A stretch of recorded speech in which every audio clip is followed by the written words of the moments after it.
We made it to Sumeru, our next objective should be to head to Sumeru City and find a way to meet with Lesser Lord Kusanali. And speaking of Lesser Lord Kusanali, even though we haven't heard too much about her, she doesn't seem to be the same deity who abducted your brother. But even so, people call Sumeru the Nation of Wisdom, you know. If we can get a chance to meet the God of Wisdom, maybe she can give us some useful information. But, Paimon doesn't know the way to Sumeru City. Maybe we can climb up to that spot with the statue of the Seven on it. That'll give us a way better view of things. Even if we can't see exactly where the city is, at least we'll be able to check for some smaller settlements nearby.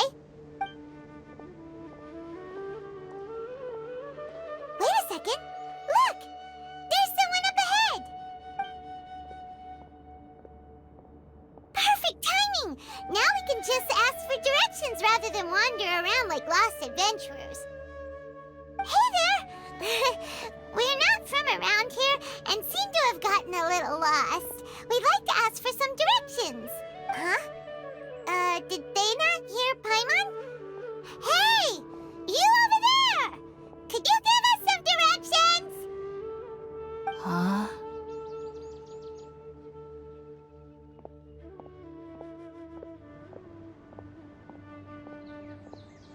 What's going on here?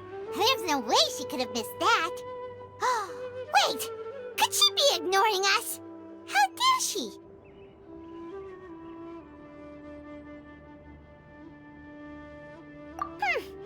Well, even so, she might be heading someplace where we could find other people to ask. Let's keep our distance and follow her. When we get the chance, we'll just ask someone else for directions.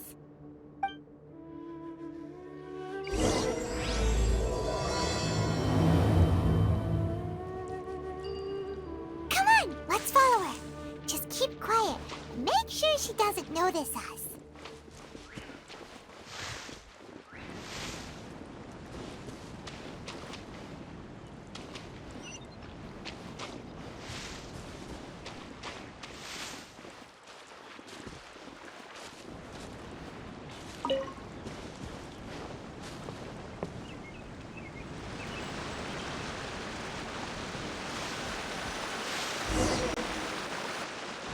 Huh? She just walked near that small waterfall and then suddenly vanished. Let's go take a closer look.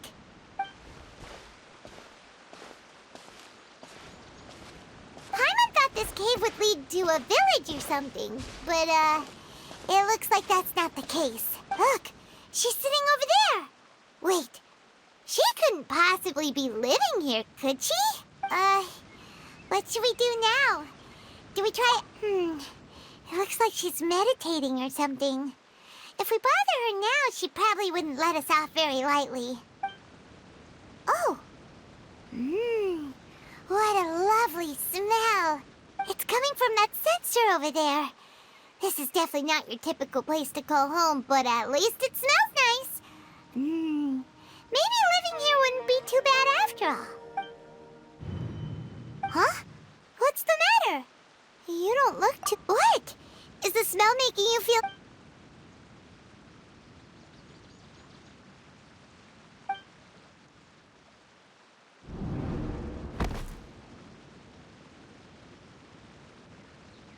What's happening? Traveler?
The Traveler's been out for a long time now. Yes, you can relax. Believe me, Master is extremely knowledgeable. If he says that she's going to be alright, then there's absolutely nothing to worry about. Oh, are you awake now? Oh, thank goodness! Traveler, you're finally awake! Well, we're at... Good question. Where are we? Hyman was in such a panic when you passed out that she even forgot to ask what place this is. This is Gandharvaville. It was originally built by scholars from Sumeru as a place to rest in the rainforest. Now it's mainly used by the forest rangers as a base of operations. My name is Kale. I'm a trainee forest ranger. My master and I found you passed out during our patrol, so we brought you here. Oh, no things are necessary. I didn't do anything really. By the way, how are you feeling now? Any discomfort? Oh, that's Master's herbal medicine you're tasting. He gave you some while you were unconscious. Before I forget, Master mentioned you should take more medicine once you wake up.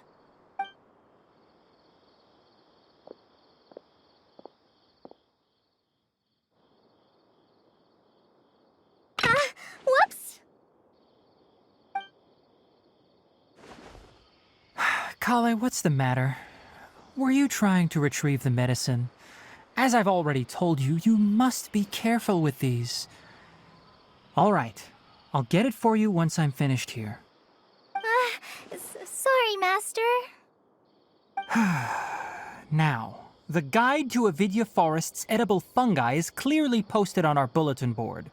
But if Farbode forgets which mushrooms to avoid one more time, I'll have no choice but to leave the guide somewhere a little more visible. Like right smack on his forehead so others can remind him to be careful. Right? This is the second time he's come down with food poisoning this month. I'll be sure to give him a good talking to. Yes, please do. If, on the off chance, Farbode simply enjoys having little imaginary fairies dance before his eyes, then we'll just let him be. But the next time he requires any of our medicine, be sure to charge him accordingly.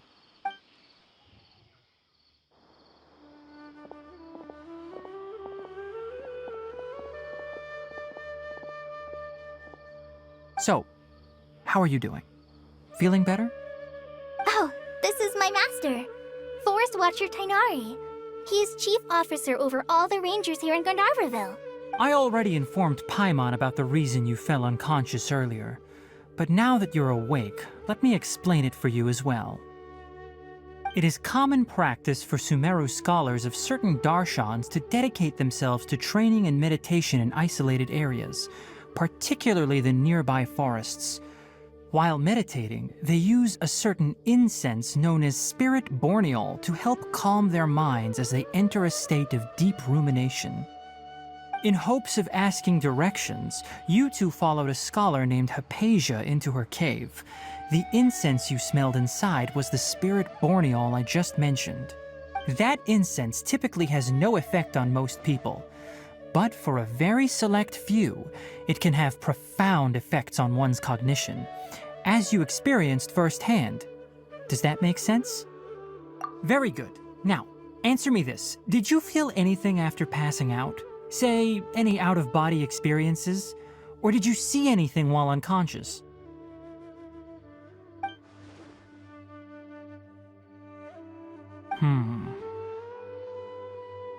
Kale, let the others know to stop bringing their patrol logs here for now. Huh? Why? Because these two will be staying here for the next few days. They can have my room and I'll bunk with Amir. Now get a move on and be sure to do as I've said.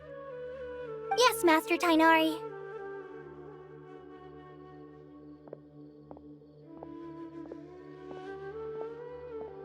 Wait, hold on a second. Can you tell us what's going on? Sure, let me fill you in. I originally planned to send you on your way once you finished your medicine. However, it appears now that you should stay a while longer in Gandharvaville for further observation while you recuperate. Further observation? No need to be hasty. As long as you have the capacity to judge between right and wrong, I promise that you'll understand the gravity of the situation once I explain everything to you. Based on what you saw after smelling the incense and losing consciousness, we can conclude that you experienced a powerful hallucination, which suggests your mental state is not in the best of shape. If you're skeptical, have a whiff of this. Whoa, are you okay? You're experiencing a similar sensation as when you passed out, aren't you? So even though your condition is stable as of now, if I were to haphazardly let you leave, it's highly likely that you'd suddenly pass out again somewhere else. The rainforest is home to many fierce animals and hazardous areas. If something were to happen to you again, I'm afraid you might not be so lucky. For now, I suggest you continue taking your medicine each day and avoid wandering off on your own. At least until you stop having adverse reactions to this kind of smell, okay? Good. Now continue resting while I fire up another bowl of medicine for you.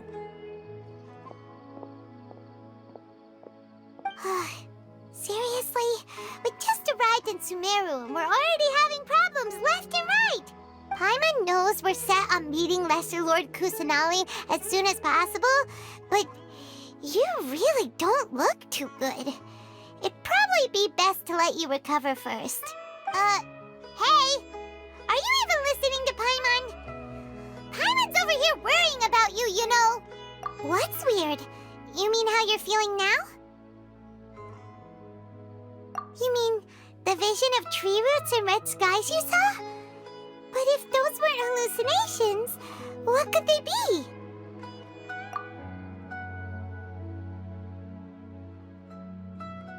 Well, considering how unique you are, Paimon trusts your judgment here. But why didn't you say anything about it to Tainari? If he misjudged your condition, then there's a chance you could get worse, right? Huh? You mean that Tainari already knows that what you saw weren't hallucinations? But if that's the case, why would he try to hide that from us? Oh, Paimon gets it now. That explains why you were so quiet earlier. Well, that settles it then. We'll stay here to rest up and figure out what's going on with your hallucinations. But it seems like asking Tainari might not be an option anymore. What do you think we should do? Good idea. Kale's pretty friendly. We can ask her tomorrow about what she knows regarding the Dendro Archon and customs in Sumeru.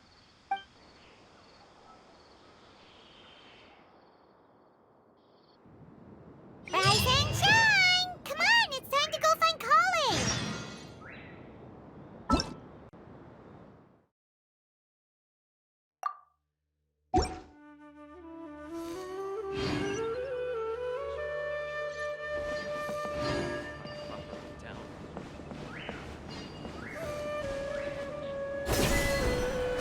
Yesterday, a total of 5 dusk birds flew by.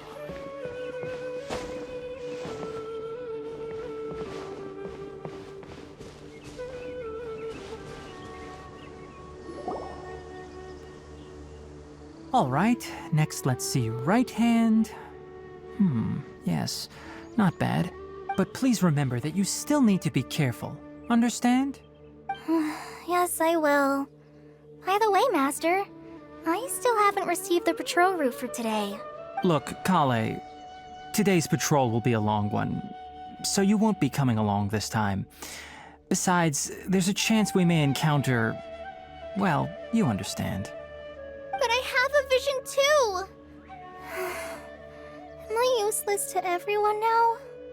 Don't talk like that, Kale. This is not something you need to be worrying about right now. Ah, there you are. Feeling any better? Yeah, since we'll be staying here for now, we thought we might as well try lending a hand around here. Seems you're not the type to sit back and take it easy for a while, huh? In that case, perhaps Kale could take you two for a patrol south of Gandharvaville for the day. And if you're feeling up to it, you can be responsible for cleaning the Statue of the Seven. Tighnari, we're ready to head out. Roger, I'll be right there. All right, we'll be heading into the forest now. I'll leave any further details to Kale. Yes, you can count on me. So, Kale, what exactly are we going to be doing today? Tighnari mentioned cleaning the statue just now, but, that doesn't really sound like the job for a ranger.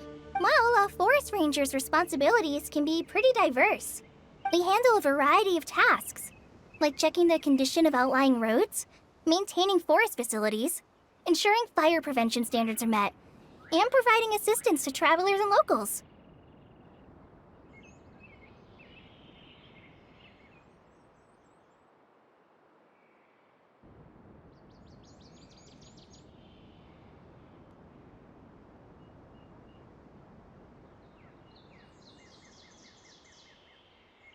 As for Master, well, he has to handle more dangerous areas of the rainforest.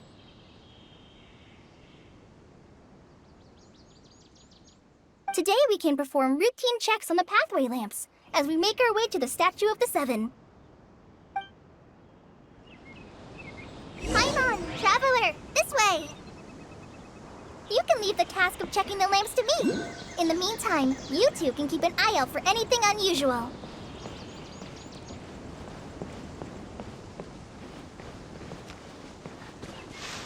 Yesterday, a total of 5 dusk birds.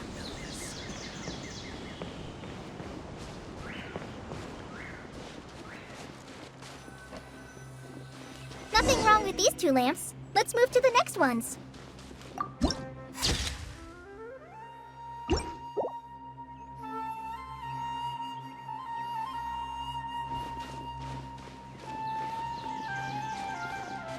Oh, this lamp seems to be getting a little wobbly. Let me make a note of it.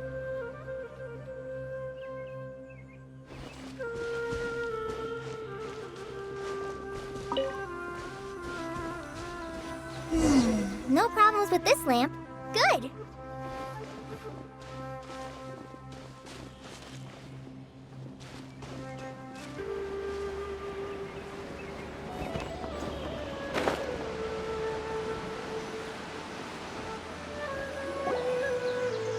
The Statue of the Seven is up on top of that large rock formation.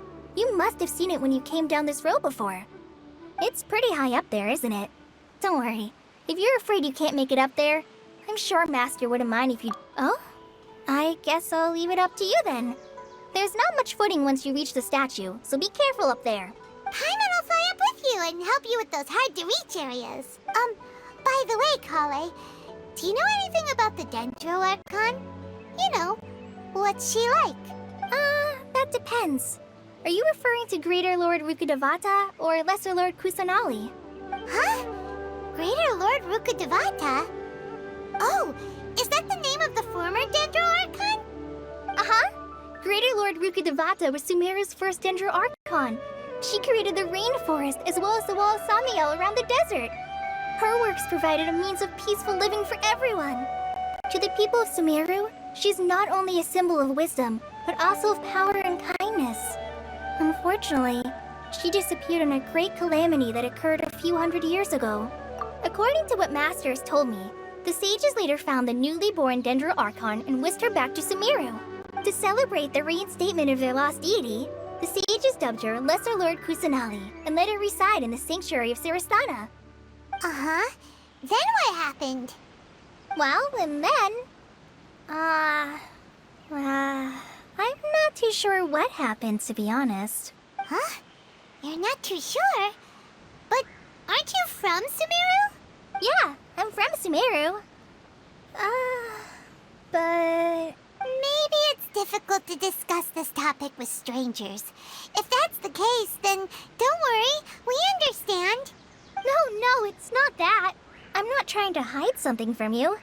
Besides, I don't consider you two strangers. Anyway, you two know Amber, right? Wait, Amber? You mean... Yes, that's her. I once lived in Mondstadt for a while, and she helped me a lot during that time. You could even say that she helped me become a new person. There's no one like Amber. She lives life to the fullest while always adhering to her strong sense of justice. She's ready to answer the call for action at any moment, but is also very understanding of others. She's like the spark that lights the fire in everyone's heart around her.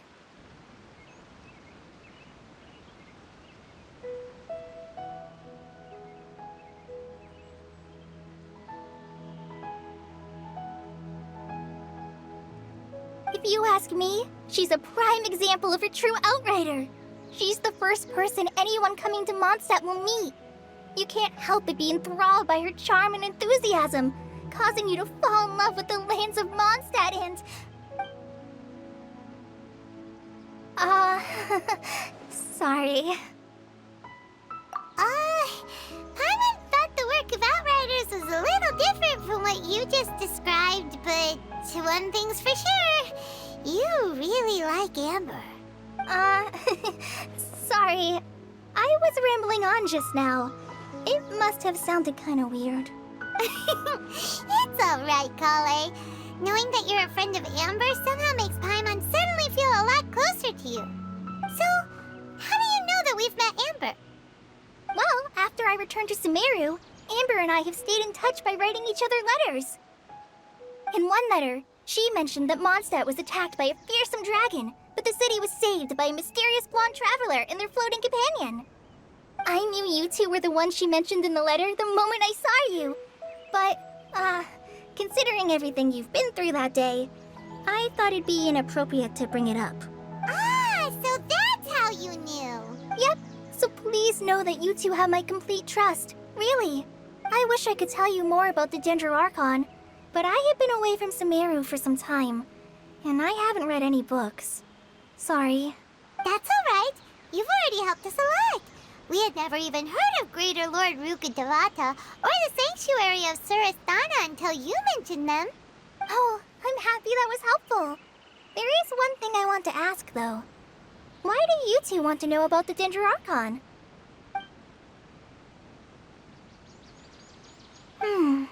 So that's why you're here. Thank you for telling me your story. Don't mention it. We are friends after all, right? Alright, we have a statue to clean. You both have my thanks. While you two are up there cleaning, I'll go ahead and inspect the forest canopy. Let's meet back here shortly.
Paimon looks at it, the deity that's carved on the statue is kinda small.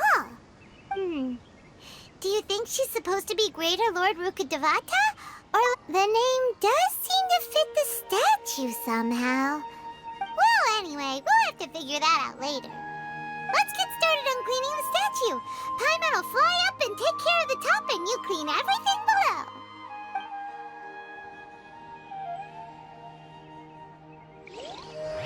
Nice work! That's one clean statue. Let's head down and meet up with Kale. Dude, what kind of goodies did you bring? Hey, don't be a party pooper. It's not like Kale is a stranger or anything. Besides, the best way to compliment a chef is to show passion for their food. I prepared a nice portable dish that forest rangers like to eat called pita pockets. I hope you'll like them. Whoops! Ah, no! You dropped it on the ground! Not to worry. I wrapped a few layers of oiled paper around each pita. They should be fine. Oh, whew. Paimon nearly had a heart attack there.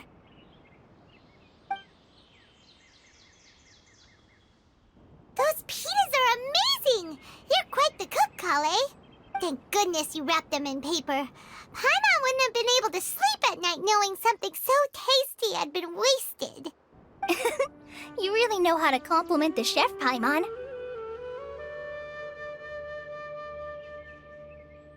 Since you liked it so much, I'll be sure to give you a copy of the recipe sometime. I'll even include all my personal cooking pointers, so you'll be making your own pita pockets in no time.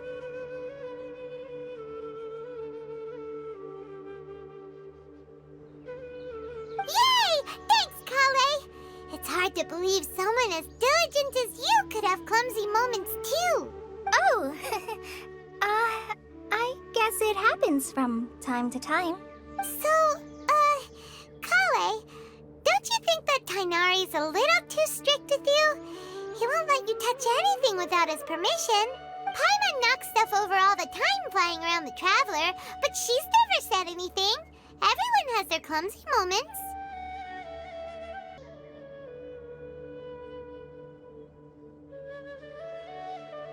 No, you've got the wrong idea about Master. Sure, he may seem a bit harsh at first, but with some time, you'll see that he's actually very kind-hearted. I've heard the veteran rangers say that Master is from some ancient and mysterious race that is known for their cunning wit and reclusive nature. Oh, by the way, you've heard of the Academia, right? Well, there's a group called,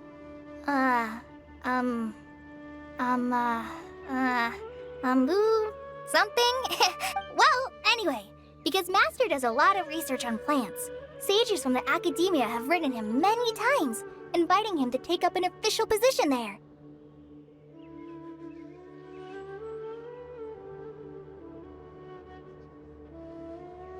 But Master declines their offers every time, saying, Sumeru City is too noisy. It'd be bad for my ears.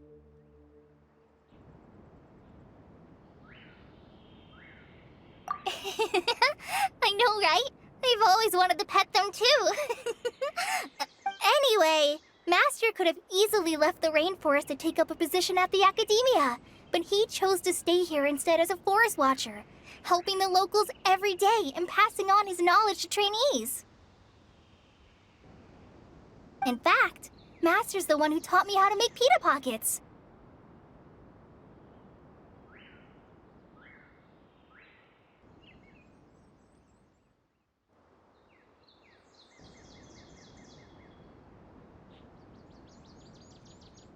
Really?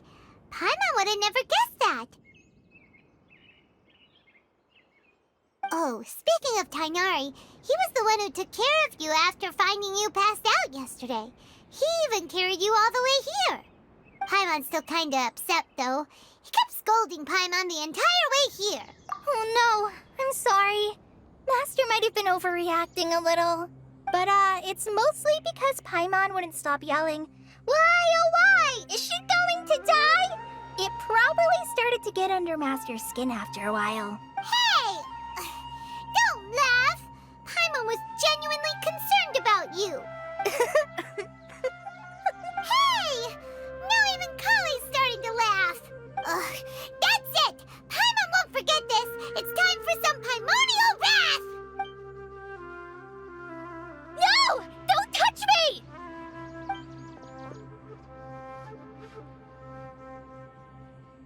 Oh, sorry, Kale.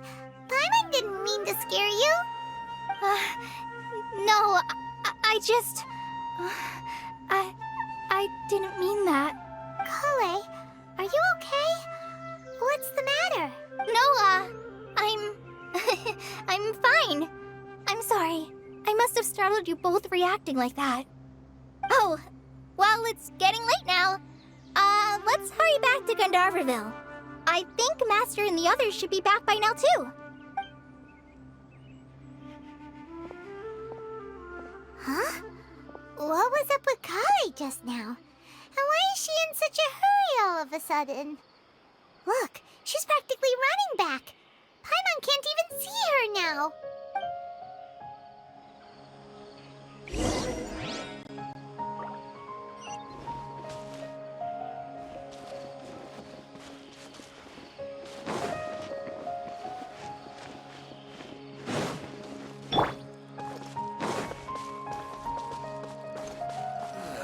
I'm dead on my feet. I think I'll stay here a Ah, while. Traveler, you've returned. Yep, we're back. Have you seen Kale by any chance? Oh, Kale? Yes, I saw her go into her room just a moment ago.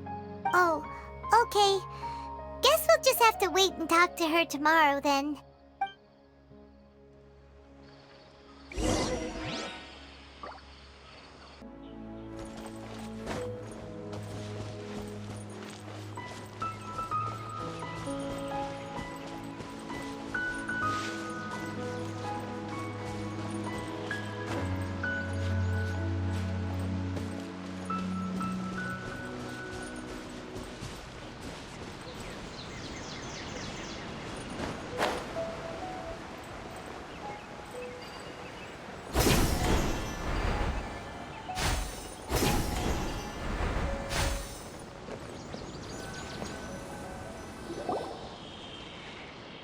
Ah, it's you two.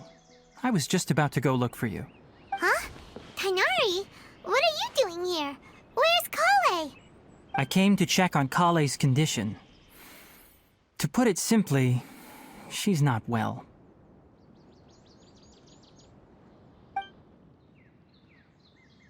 You mean she's sick? How could she be... Oh, wait a minute. Could it be because of what Paimon did yesterday? No need to worry. Something as small as you could never harm her.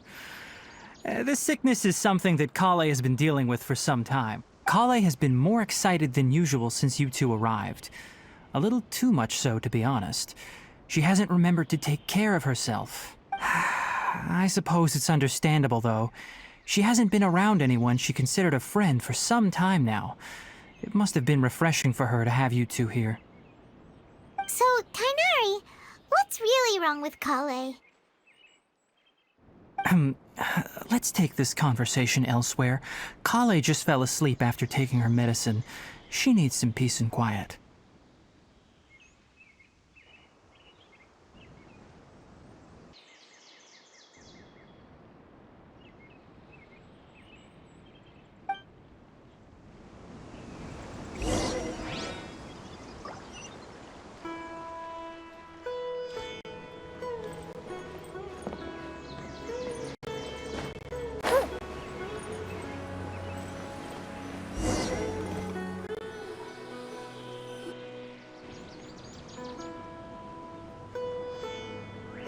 All right, let's continue our conversation here, shall we?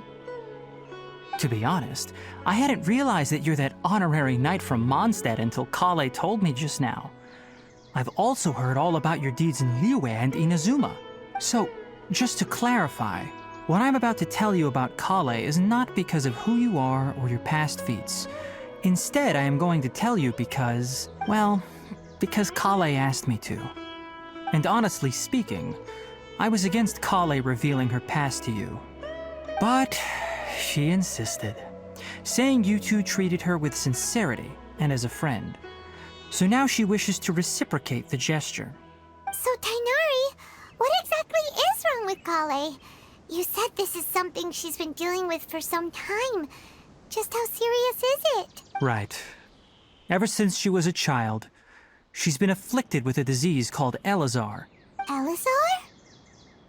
Yes, it's a disease unique to the lands of Sumeru. It is characterized by dark and hardened scales that form on the body. At first, the afflicted may only feel mild numbness on the affected area of the skin. However, as the disease progresses, one may begin feeling fatigued and even experience peripheral paresthesia. In its final stages, the disease strips a person of the ability to control their own body, and they effectively become completely immobile. That sounds terrifying. Wait, hold on. So when Kale seemed to be acting a little clumsy earlier, it was because... Correct. That would be the effects of Elazar, which is precisely why I do not want her carrying or holding anything, lest she ends up hurting herself. With appropriate treatment, the disease can be effectively controlled before it progresses to a more serious stage. However, there is unfortunately still no true cure for Elazar. Nevertheless, Kale's mother still hoped that there was something out there. She handed Kale over to an organization known as the Fatui after one of their members lied and said they had a cure. What? The Fatui? Ah, it appears you are already familiar with them. That'll save me some explanation. Anyway, the person who eventually rescued Kale and brought her to me for care said that she had been given to a harbinger known as the Doctor. I have no idea how this doctor managed to do it, but her case of Elazar was completely stable for all the years that Kale was with them. However, Kale's days with the Fatui were anything but pleasant. Kale is a resilient individual and always tries to appear cheerful, but her experience with the Fatui has left deep scars. Even now, she can still feel deathly afraid of someone touching her. Oh, Paimon had no idea Kale's been through so much suffering. Oh, by the way, Paimon, Kale wanted me to tell you that she's sorry for scaring you yesterday. She also wanted both of you to know that she's sorry for hiding her illness. She doesn't need to apologize. None of this is her fault at all. Well said. I hope you'll get a chance to tell her that in person the next time you see her. Kale once thought that it would be impossible for her to have any real friendships. I trust that you two will never let my trainee experience such emotional pain again. Don't worry, Tainari. We'll take good care of her. Well, it's not too serious at this point. She overexerted herself the last couple of days, which is what led to her breakdown this time. As long as she has taken her medicine and gets plenty of rest, she should get better. Though, I must admit that Kale's condition was much more stable when she first arrived here in Gandharvaville. She was interested in the work of the forest rangers the moment she saw us. I could see that she was serious about learning, so I felt compelled to ask her to join us. Her stamina has gotten much worse recently. Though a moderate amount of physical exercise is always necessary, I'm afraid the long-distance patrols are a little too much for her now. All right, now that I've told you about Kale's past, I think I'll head into the rainforest to find some ingredients needed for her medicine. I'll see you two later. Yeah, we'd like to do something to help Kale too. All right, but I must warn you two. The rainforest is a dangerous place, especially for someone who's still recovering like the Traveler. You must follow closely and listen to every instruction. No problemo. Let's go then. We'll be looking for a plant known as lunar lotus. It's often used to help those afflicted with Elazar recover their energy. Hey, Tainari, where exactly are we going to find this plant? Lunar lotus can be found all over the rainforest, but it often grows...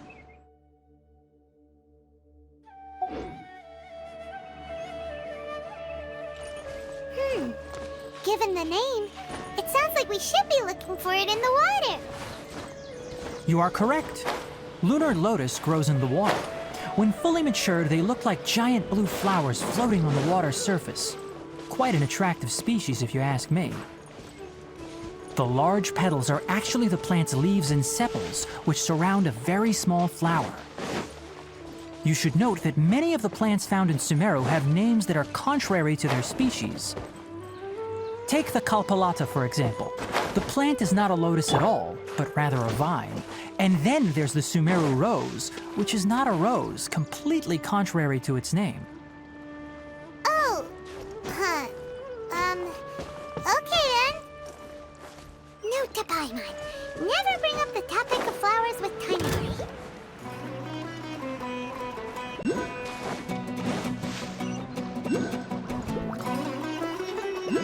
Wind Strider!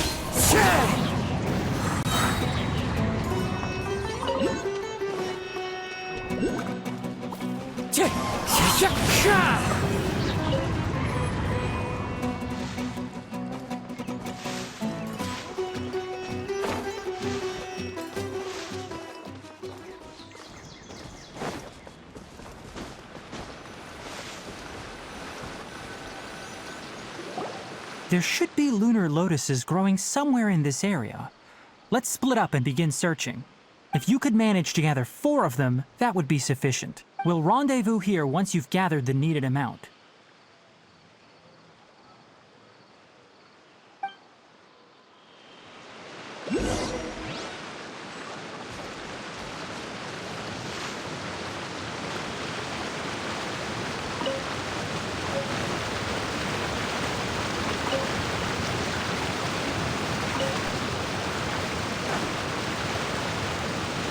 Alright, we've gathered enough lunar lotuses.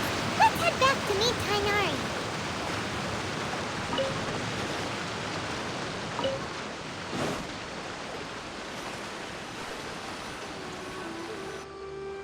Hey Tainari, we found the lotuses you requested. Let me take a look.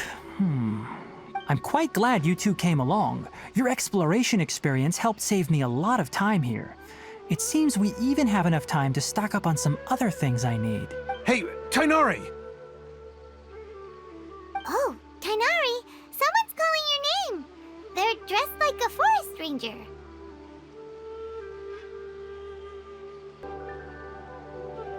Ah yes, that's Amir and the others. But didn't they just set off not too long ago? What are they doing back so early? Let's go find out what's going on.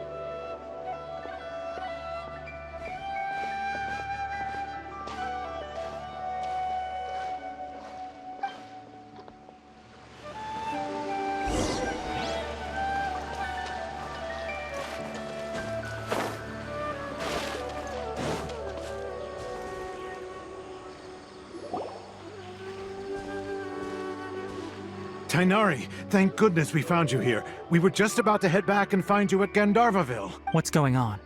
We just discovered a withering zone. The Withering is back? But the patrol route you were on should have been already clear just a week ago. It reappeared so quickly. Can you tell me the exact location? It's up ahead, deep in the river valley. It's appeared in a spot that blocks nearly the entire narrow part of the valley area, so we decided to come find you as quickly as possible. And the radius of the contamination? Sorry, I couldn't get a clear enough view to tell. No one in our patrol team had a vision, and it appeared to still be spreading, so we didn't risk getting any closer. Okay, I understand. You made the right decision. I'll go deal with it right away. In the meantime, please guide these two back to Gandharvaville. Wait, Tainari, why don't you let us help you? You two have only just arrived in Sumeru. You're still unfamiliar with many things in these lands. There's a unique type of anomaly that occurs in the Sumeru rainforest. It's called the Withering. The affected areas not only cause nearby vegetation to wither, but it's also lethal to wildlife and even people. If you don't carry a vision, then you should think twice before approaching such places. Yes, Amir is absolutely right. I wasn't kidding when I said the rainforest is a dangerous place. As Amir said, only someone with a vision, that is, the power to manipulate elements, will be able to resist the Withering's corrosive effects for a time. That's right. If any of the forest rangers without a vision come across a withering zone, we first make a record of the location and then have a ranger with the proper abilities deal with it, like Tainari here. Only someone with a vision can venture within a withering zone and find a way to deal with it. But you don't seem to carry a vision. Don't worry, she may not have a vision, but she's a real pro at using the power of the elements. It seems the rumors about you are true. In that case, all right, you two may accompany me. We typically only teach visitors how to identify the withering as they're about to leave Gandharvaville. We'll make an exception today and show you what it looks like up close.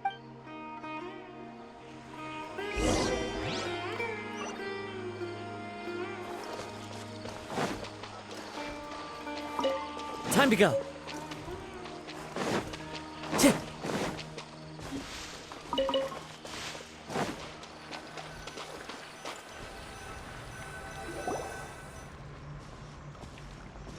Stop.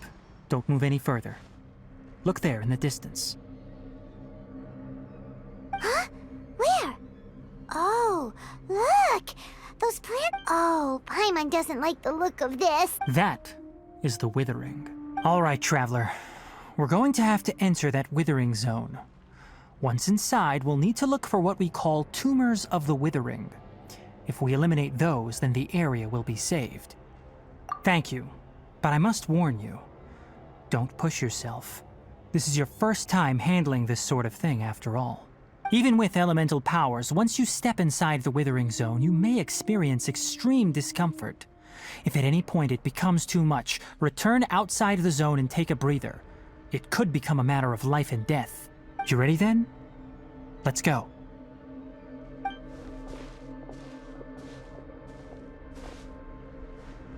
First, we must locate any branches sustaining the withering zone.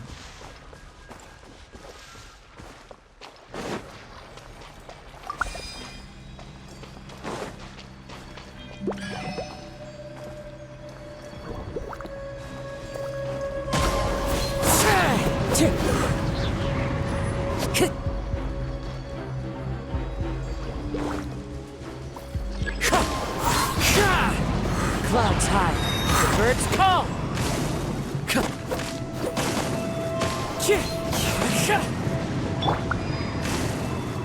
Here comes the fireworks! As you wish, mein Fräulein.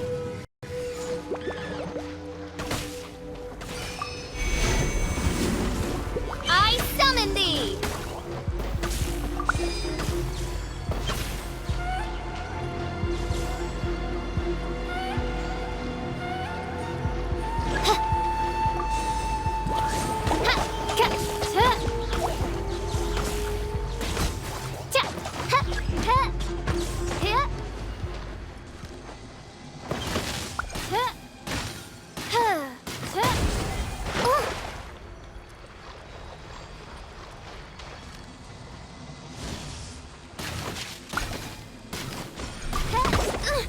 Insubordination!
Great work. Now that all the branches have been cleared, we'll need to take care of the tumor.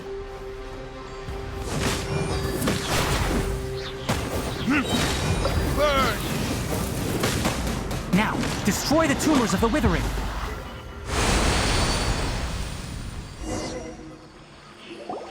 We did it! Everything's returning to normal now! Yes, thanks to you two. We were able to quickly restore this area back to normal. Tainari? You make it sound like we did well, but why does Paimon have the feeling you're worried about something? It's that obvious, huh? Alright, it's like this. Recently, the rate at which the Withering Zone appears has been increasing. Even though we were able to quickly clear that Withering Zone, it won't be long before another one appears. If that simply meant more work for me, then that wouldn't be an issue. But it's far more severe than that. The Withering is leaving lasting effects on the rainforest itself. For instance, even though we cleared out the Withering Zone, many of the plants that were affected will not recover.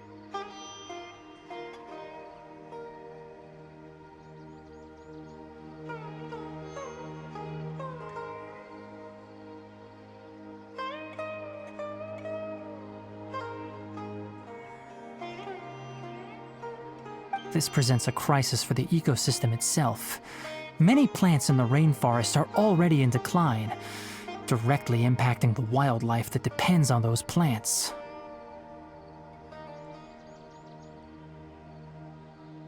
And most disturbingly, as the appearances of Withering Zones have started to increase, Kale's case of Elazar has also become more serious. Huh? But why's that?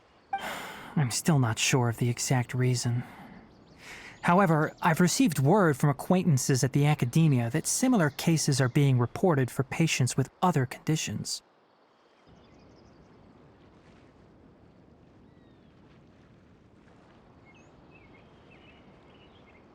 No, none that we know of.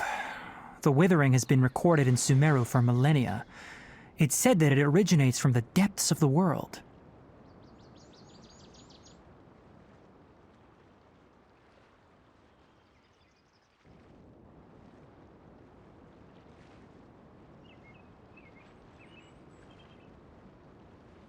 By the way, have you heard of Irminsul before? Irminsul is a tree located deep beneath the surface. Although it isn't like any tree we know in a biological sense, you can basically think of it as a large tree that grows downwards rather than upwards. I'm sure you've heard of ley lines, right? They're like the roots of Irminsul, spreading and extending from a massive cavern deep underground all the way up to the surface.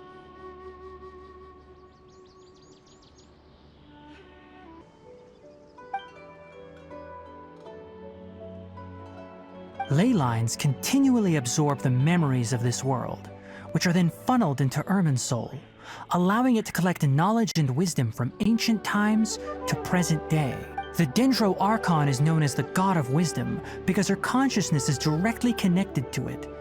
It is also said that the Sumeru Archon's power is a manifestation of Irminsul. And as for the Withering, its emergence is related to a disease that's affecting it. That's right. My ancestors learned of this from Greater Lord Rukkhadevata's familiars a long time ago. But even those mysterious creatures did not know of a cure for Irminsul. I'm afraid we rangers will be battling the Withering Zones here for a long time until a cure is found. Alright, that's enough on this topic for the time being. Now that we've taken care of things here, it's time for us to head back to Gandharvaville.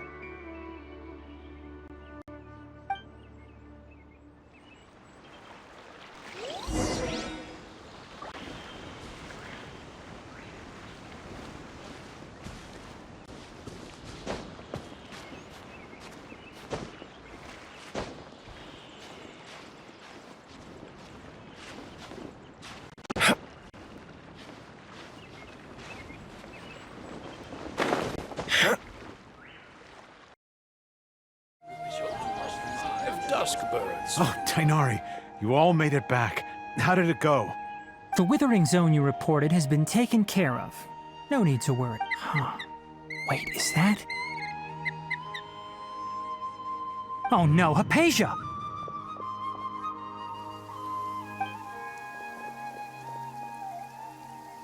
Huh?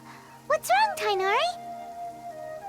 This Duskbird is Hypatia's designated courier for urgent news.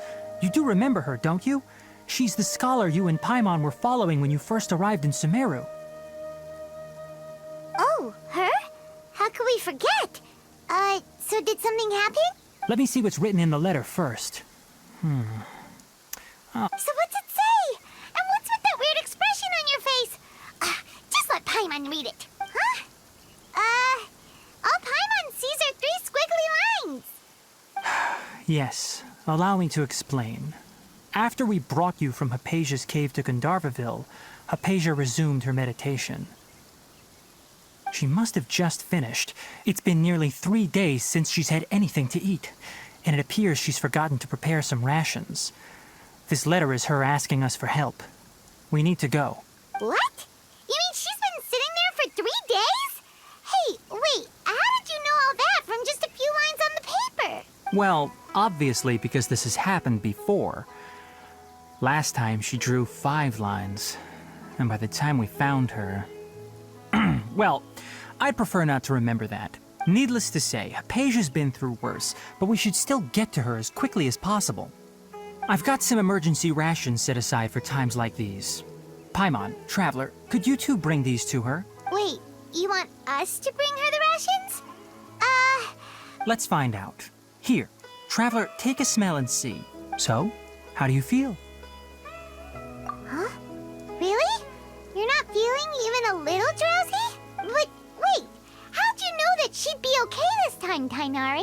Back when we were clearing the Withering Zone, I observed that she could adeptly manipulate the Dendro element.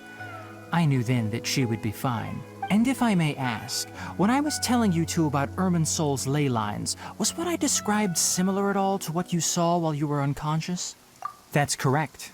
Those weren't hallucinations at all. Though I don't intend to apologize for deceiving you. Because what you saw is of significant importance. Not just for the nation of Sumeru, but the entire world of Tevat. My forefathers were shown much favor by Greater Lord Rukkhadevata. We took an oath to protect this nation together with her. Now that that duty has fallen to me, it was part of my responsibilities to ascertain whether you could be entrusted with the fate of Sumeru. Now, after seeing you in action with my own eyes, you have earned my confidence, and I no longer feel the need to hide any secrets from you. When you passed out, your consciousness had connected directly with Irminsul. What you witnessed were actually real memories contained within Irminsul itself. I could try to tell you more, but it would be better if you went to ask Hypatia instead. Her focus on meditation and use of Spirit Borneol are aimed at establishing a connection with Irminsul, just as you did. That sounds nice and all, but will she really help us? Seriously, she completely ignored us the last time we tried talking to her. That was because when you ran into her, she was in a special phase of her training. During that time, she must avoid communicating with others. Please, wait here for a moment.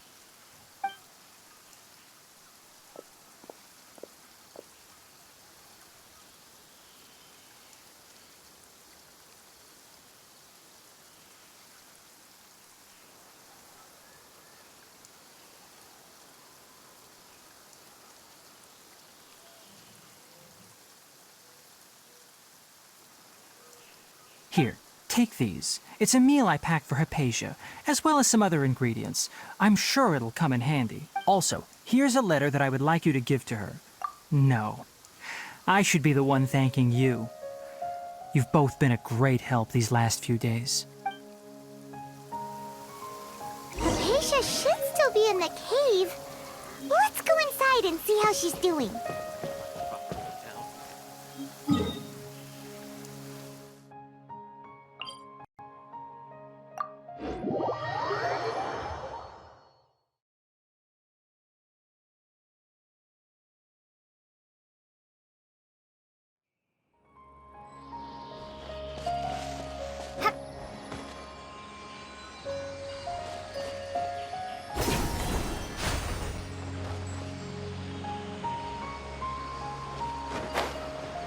Hypatia should still be in the cave. Let's go inside and see how she's doing.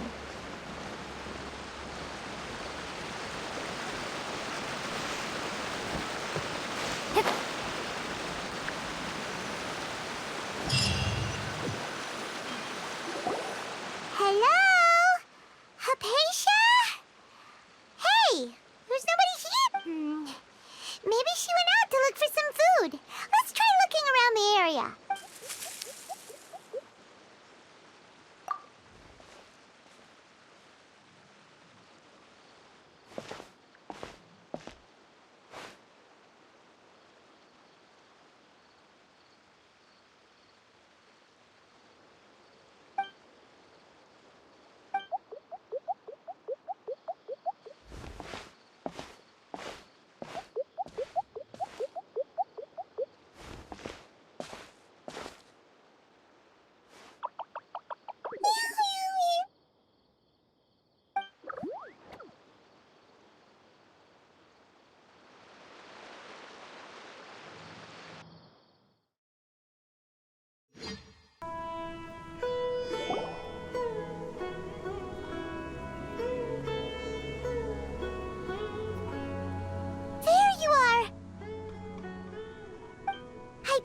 so hungry. There's no way we can get her to eat in her current condition. Let's try finding some water first. Huh? Wait. Why does it look super foggy outside all of a sudden? Anyway, let's go look around.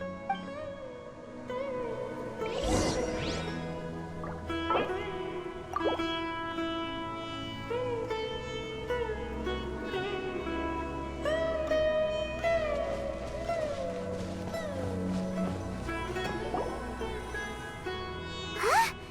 How'd things out here end up looking like this? What happened? And where are we? Really? Oh.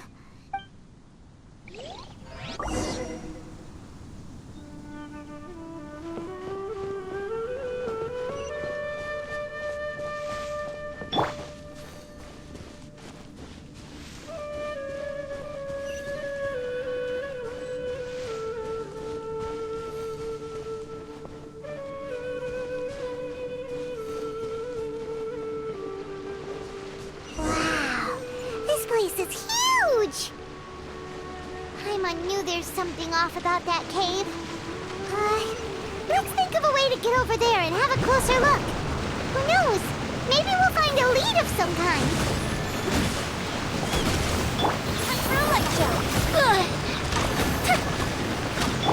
Wind Strider.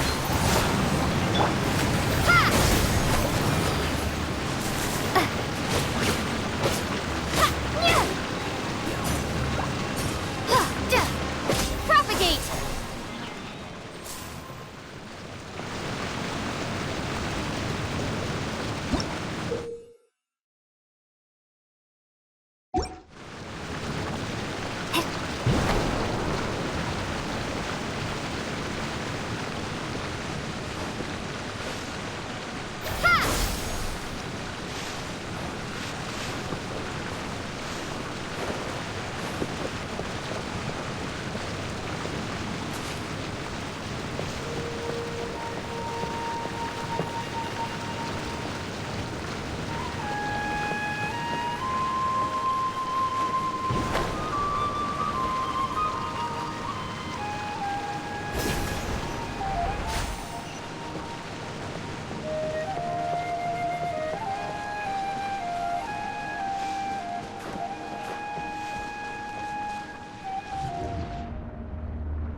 Time to go.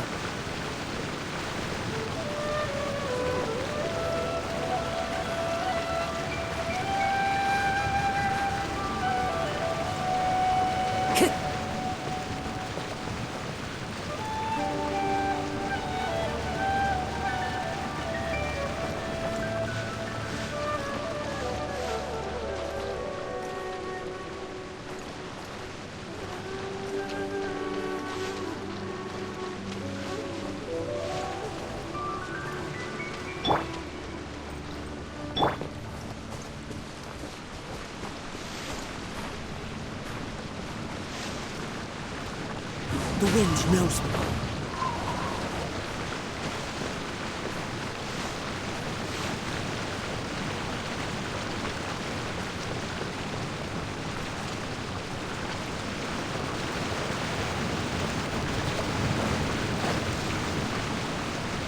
Time to go.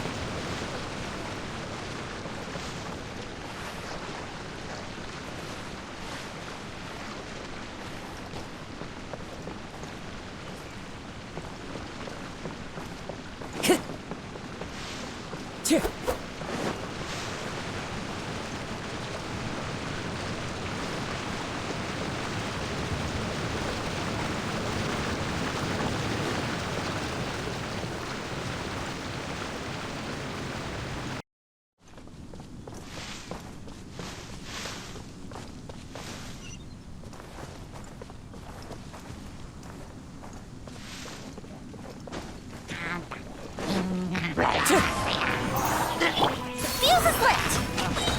Goes the ship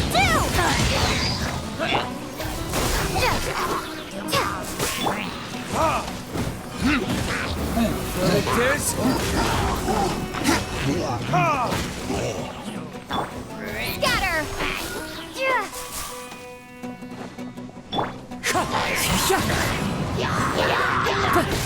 As one with wind and cloud.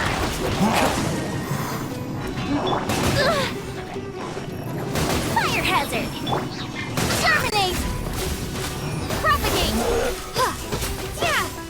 Offensive retreat!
In Tibet is going on here? This place is getting weirder by the minute. Hey, what's the matter? You don't look so good.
Well, well, well.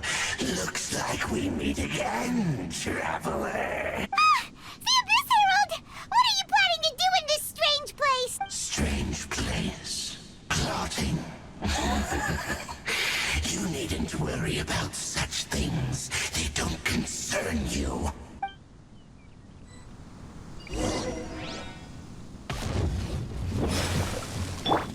Burn! The fuse is lit!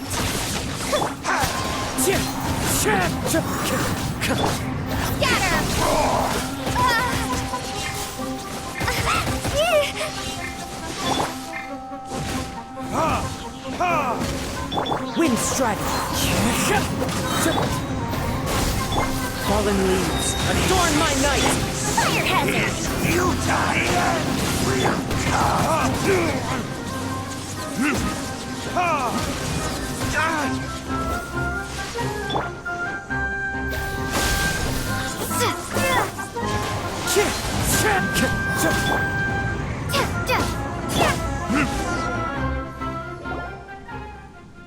Huh? Why can't we beat this guy? Oh, Paimon doesn't get it! We faced others like him before! What's wrong this time? Traveler, though you may have managed to avert countless crises before, your good fortune was bound to end sooner or later. It's time you realize how weak and powerless you really are. Your brother. Oh, pitiful traveler. Are you really so ignorant? Or are you just living in complete denial? His Highness has long since forsaken you.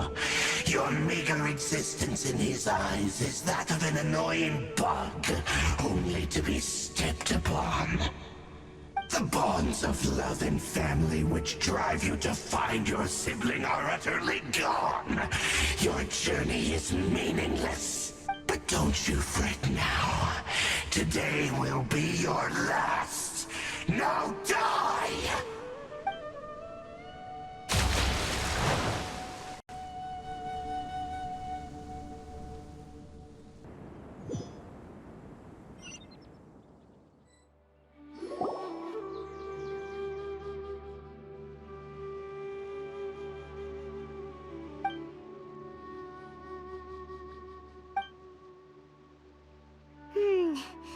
What do we do? We haven't seen Hypatia anywhere out here. Oh, there she is! Quick, let's see how she's doing. So sweet. Well, the good news is that she's still conscious. Hey, why'd you drop her food on the floor like that?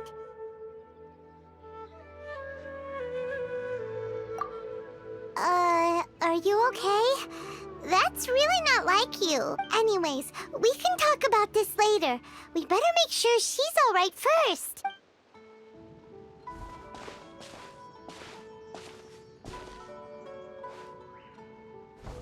Whoa, wait a sec. Look at all this fruit lying around her. We can put that to good use.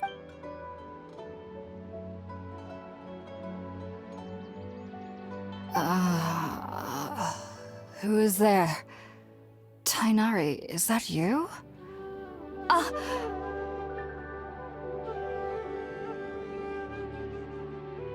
Huh?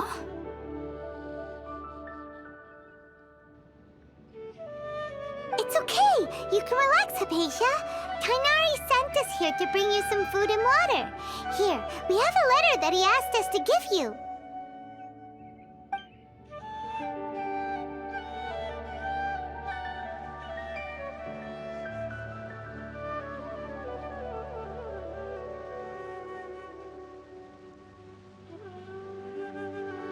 I see. So, you're friends of Tainari.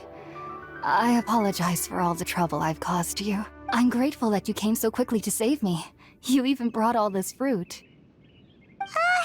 Well, actually, we didn't bring the fruit. It was already here when we arrived. We were kind of wondering about that, actually. When we found you here, there was all this fruit lying around, dripping from your lips. How did you end up like this anyway? Oh, really? I seem to understand now. All the fruit was likely from my, neighbor. Must have come by and saw me like this. Your neighbor? You mean there's someone else living nearby? Oh? So you're able to see them too?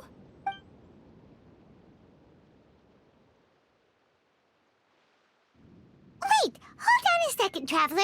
You say that before we arrived, you saw some mysterious creature and suddenly had a strange dream? Isn't that a little too crazy to believe? No, I actually do believe what the Traveler is saying.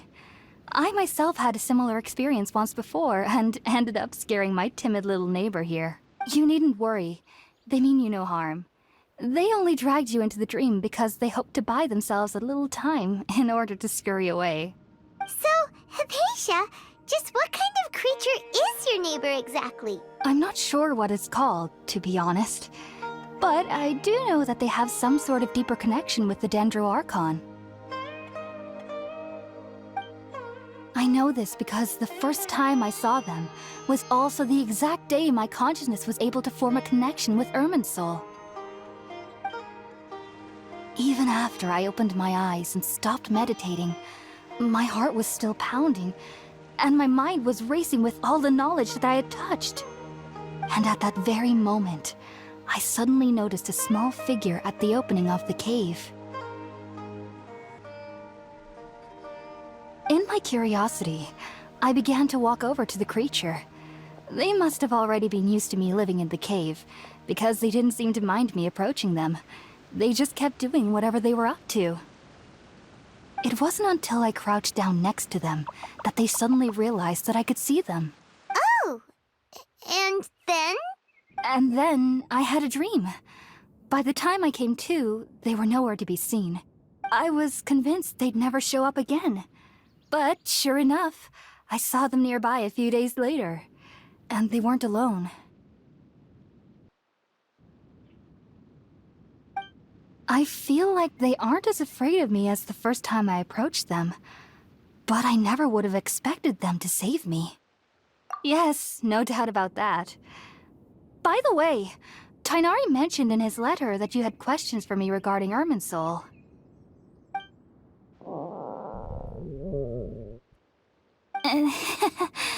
Sorry about that. Sounds like just drinking juice still isn't quite enough for my stomach. Well, if somebody hadn't dropped the food earlier... Anyway, looks like we'll need to prepare something ourselves. Besides, Paimon's getting hungry too. Let's eat first and talk about Irminsul later. Alright, we're up, Traveler. Today's menu will feature sweet madame and a radish veggie soup. You'll love them, Hypatia. They're our specialties after all. Sounds good. I've never tried any dishes from other nations before. I certainly look forward to it. It's been so long since I've had a decent meal, too. To be honest, the last time had to be when Tighnari came to visit.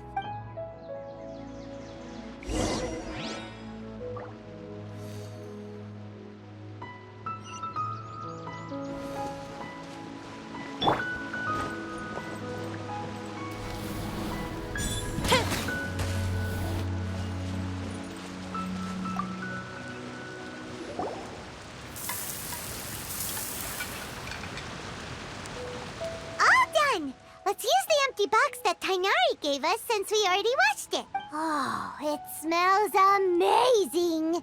And the box is a nice touch, too. Let's go serve this up and start eating with Hypatia.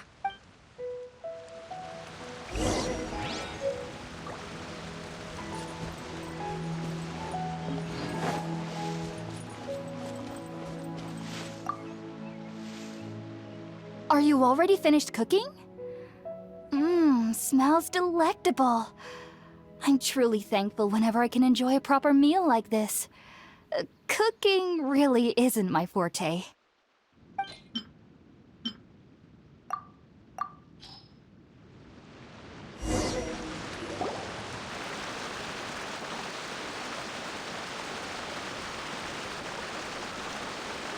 Even though everything you mentioned was in Tainari's letter, it's still hard to believe you were able to connect with Irminsul immediately after smelling Spiritborn Ale for the first time. It took me nearly 3 years before I could do so. And everyone at the Academia even lauded me as a genius. You should know that some researchers spend their entire lives without ever successfully connecting with Irminsul as you have. So why does this incense allow people to connect to Irminsul? The ingredients used to make Spiritborn Ale primarily consist of plants created by Greater Lord Rukkhadevata. These special ingredients are conducive to heightening our senses to the Dendro Archon's power. Since the root of the Dendro Archon's power lies within Irminsul, we can occasionally tap into her powers to peer into the depths of the earth. That's all right. I'm sure you'll come to a clearer understanding as you remain in Sumeru. Makes sense. But Paimon's got a question. Why was she sensitive to the smell of those plants for such a long time? That was primarily due to her body's unique constitution. Stimulated by the incense, she could perceive the Dendro Archon's power and experience the sensory overload, hence the adverse reactions. Taking in any scent similar to the ingredients of Spiritborn Ale would cause adverse effects. Not to worry, though. It appears you've already fully recovered. Technically, your body should still be sensitive to the powers of the Dendro Archon. But unless you're using intentional meditation techniques, the scent of Spiritborn Ale should no longer trigger such reactions. Whew. Well, that's a relief. I must admit, I am quite envious of your abilities. Even if it meant suffering from pounding headaches for the rest of my life, I'd consider it worthwhile so long as I could connect with Irminsul at will. Whoa, you're really serious about this whole thing, aren't you? I am a researcher after all. As a member of the Ritaoist Darshan at the Academia, my main area of research is the stars and their connection to the fate of living beings. But there is still so much we don't know, especially regarding the mysteries that lie in the starry skies. Which is why I must turn to the all-knowing Irminsul for answers. If only my perception wasn't so limited. Unfortunately, I cannot guarantee that my every attempt to attune with Irminsul will be successful, or that doing so will leave my consciousness intact. I am currently in the stage of training known as Satyavada life. Many researchers in Sumeru have lost their minds while seeking to attune with Irminsul during this stage. Sages have said that Irminsul contains divine knowledge, and touching such knowledge without the proper preparations and abilities will only lead to one's mind caving in on itself. That's why we meditate alone. We need to ensure that our minds will be calm while minimizing the possibility of involving anyone else. Whoa, so knowledge from Irminsul can be super dangerous. Aren't you afraid of the risks, Hypatia? Of course I do. Especially during nights that are pitch black with no moonlight, and dead silent without even the sound of insects. However, I've been feeling better as of late. I don't get as scared anymore knowing that I have a little neighbor living nearby. I believe that being able to see them is a sort of blessing from the Dendro Archon.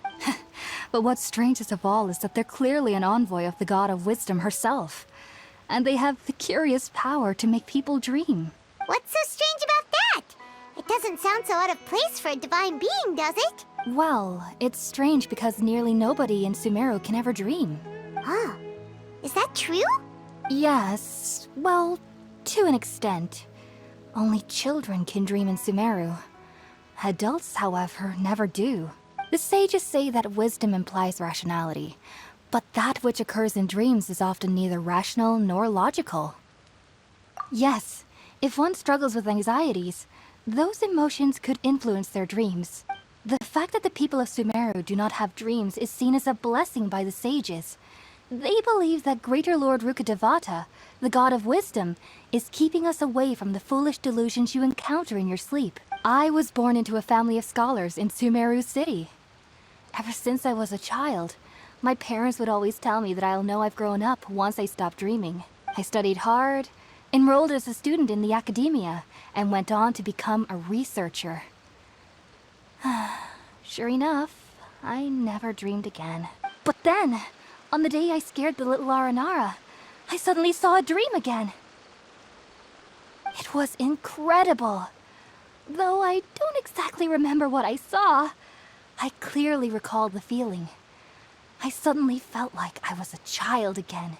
Back then, I was foolish and ignorant as any youth would be, but I was free of fear. Maybe dreaming isn't as bad as we've made it out to be. Just be sure not to speak of this if you travel to Sumeru City. They'll look at you as if you've lost your mind. So, do you have any thoughts about the things she saw when she connected with Irminsul? Sorry. I'm afraid I don't have any answers as of now. All I can say is that what you saw is a memory contained within Irminsul itself. World Forget Me. What could that possibly mean? If only I could ascend past Satyavada life and begin Paripurna life. I might have some more answers for you. If you two are ever in the area again, please be sure to come and see me. There's no need to be thanking me. You two are my saviors. Besides, I'm already looking forward to tasting some more of your cooking.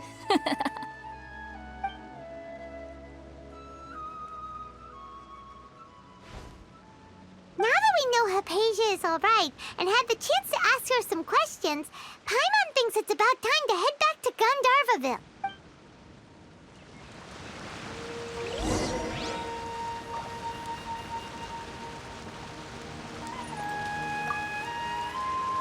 Heading out, I see? If there's anything else you'd ever like to ask about, you know where to find me. Even though that little neighbor of mine was able to induce a state of dreaming, I doubt they were able to control the actual contents of the dream. The end of your dream seemed quite terrifying. Perhaps there's something that's troubling you deep inside? Not to worry, though. I'm sure you'll be able to handle whatever comes your way in the real world. As someone from Sumeru who cannot dream, I needn't ever worry about nightmares. But lately, I've started to feel that I'm somehow missing something without dreams. It's a little hard to explain. Heading out, I see? If there's anything else, Sumeru researchers use Spirit-born Ale to assist them in connecting with Irminsul to extract knowledge from it. Though the process can be risky, we believe that the knowledge gained is worth it. Unfortunately, I cannot help you understand your dream. At least not yet. I'm still learning how to attune to the depths of Irminsul myself. I hope that I'll be able to ascend past Satyavada life and gain deeper insights. Heading out, I see? If there's anything else, I've heard local children here in the rainforest speaking of fairy-like creatures. But I'm from Sumeru City, and have never heard of such things when I was a child. Perhaps this is because I had a very strict upbringing. My parents would seldom allow me to play with other children. I doubt they'd ever believe me if I told them about my little neighbor out here. And speaking of my little neighbor, I think they can somehow sense when Tighnari is coming to visit me. I've noticed on several occasions that as they're playing under the trees, they'll suddenly tense up and scamper away for no apparent reason. Shortly after they do this, Tighnari always shows up here. Perhaps I should ask Tighnari about this the next time I see him. Heading out, I see? If there's anything else you'd ever like to ask about, you know where to find me. Take care. Do remember to come visit any time you're in the area. I would be happy to chat with you.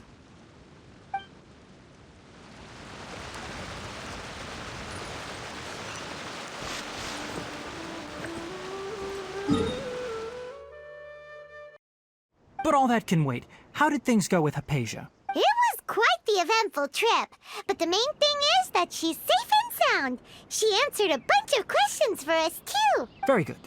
Now that the traveler has made a full recovery, there shouldn't be any reason for you to tarry here longer. I assume you will be heading to Sumeru City, correct?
That's right! We want to meet Lesser Lord Kusanali and ask her for advice.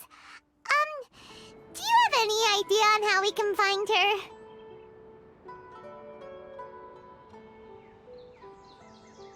Sorry, I'm afraid I don't have any advice for you there. Well, do you at least know anyone we can try asking in Sumeru City? Let me think. My trips to Sumeru City have been fairly short, and most of my acquaintances are researchers.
How about this? I'll write you a letter of introduction that you can give to a researcher I know.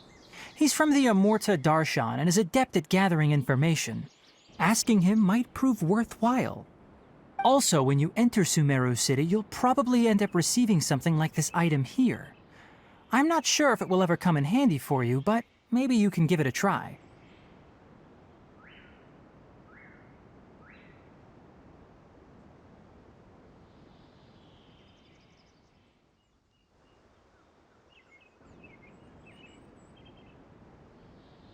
Oh? What is it?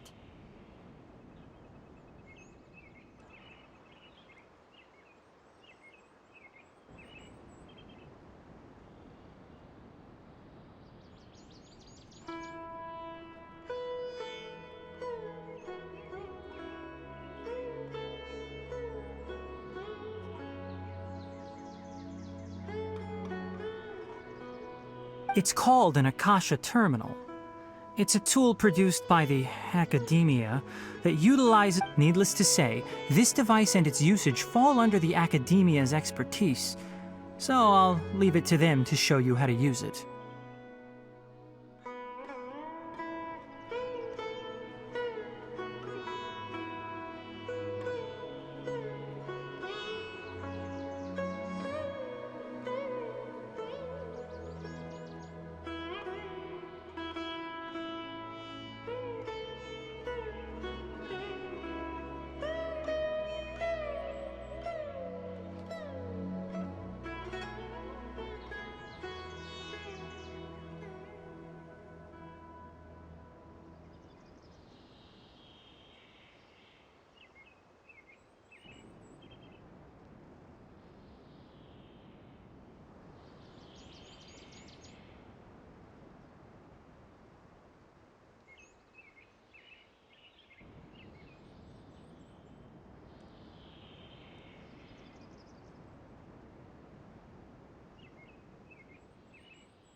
Great! Next up, Sumeru City!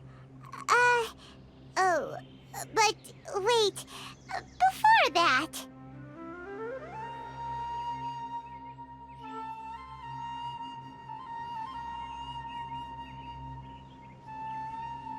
That's right! Tainari, we have something important to say to Kale before we leave. Is she doing better now?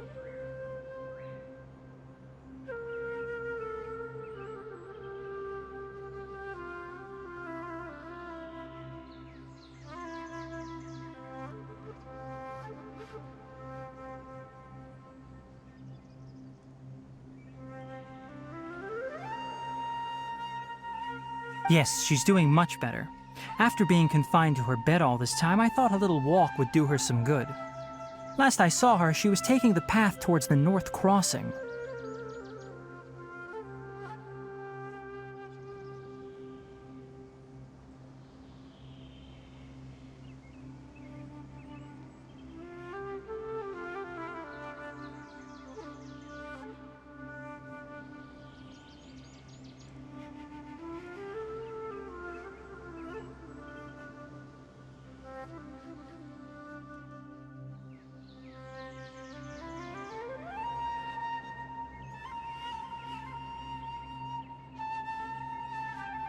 She knew you two would be leaving soon, so she must have wanted to see you off. Thanks, Tainari. All right, let's go! Farewell, and good luck to you both.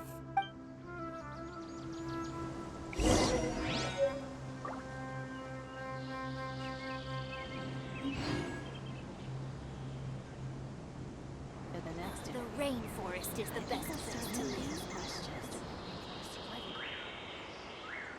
If we've got nothing else to do, why don't I tell you a story? Kale is waiting at the northmost crossing of Gandharvaville. You should be able to... It seems there's a major project underway at the Academia, and my master has also joined the effort.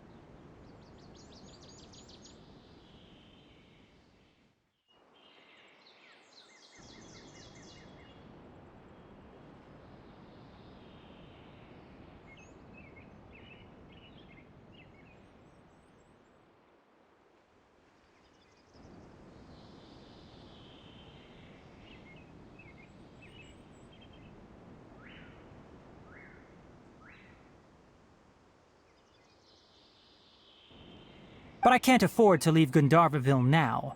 Things are not going well here in the rainforest, and Kale needs someone to watch over her. Besides, I was never one for all the pomp and circumstance of life at the Academia.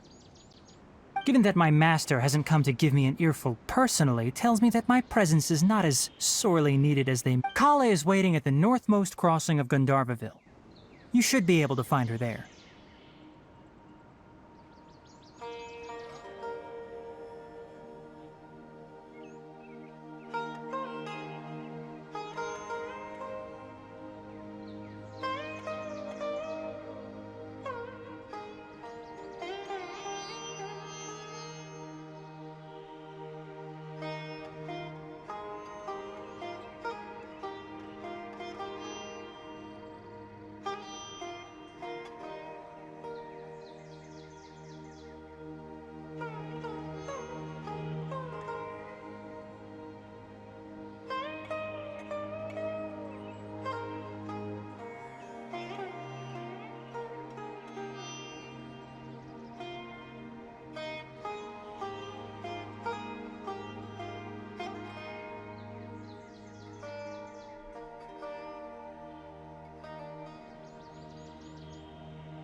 Farewell, traveler.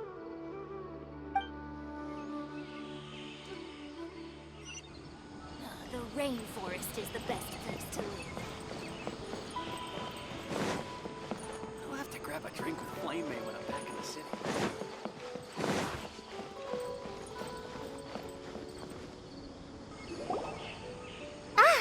I've been waiting for you two.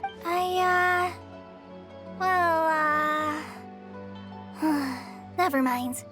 I guess I should just wish you two a safe and successful journey. Thanks for waiting here just to see us off, Kale. We're headed to Sumeru City. Don't worry about me. I can take care of myself. My condition won't be getting in the way of my duties. I want to be a forest ranger after all. It's up to me and the others to protect the rainforest here. And, I'm sorry. I should have told you both about my condition when we first met. I just wanted you two to treat me as a normal friend. Not some girl that needs your sympathy. But I guess now I understand that the most important thing is for friends to be genuine with one another. There's no need to apologize, Kale. We should be thanking you for trusting us enough to be your friends and sharing your past with us. We're probably still gonna worry about your condition, but that's because we're friends and we care about you. Thank you. That means a lot. Before you leave, I have something for you. Oh? What is it? It's my recipe for pita pockets. I told you that I'd give you a copy, remember? My handwriting is a little, messy, so please don't laugh. Yay! Thanks, Kale. Now we can eat those scrumptious little pitas whenever and wherever we like.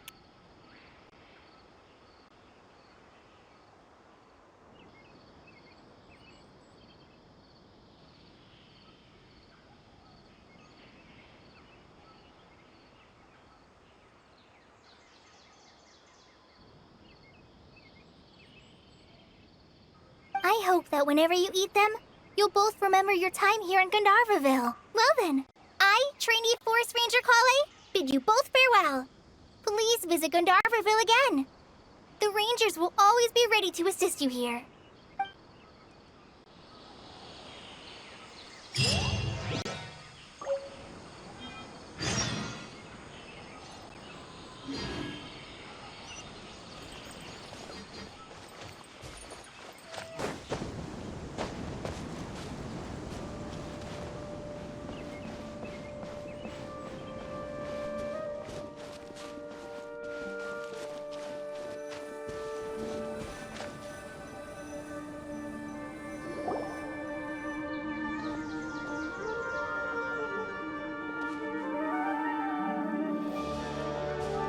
Sumeru City!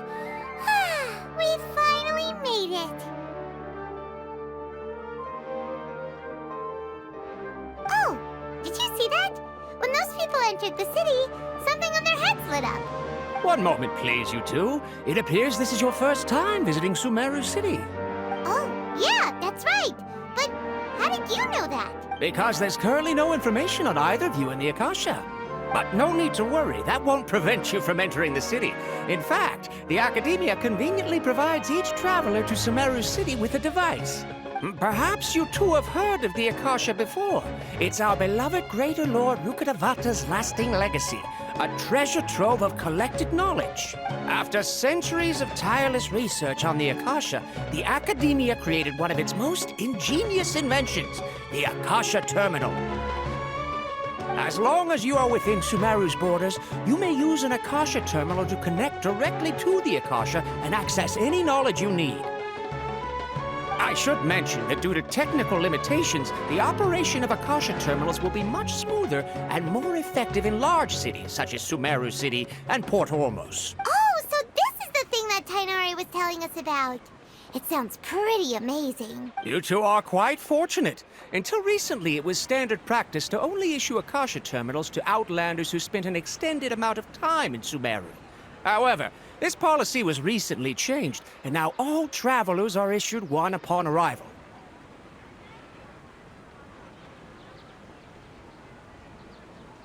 Here are your Akasha terminals. Please handle them with care.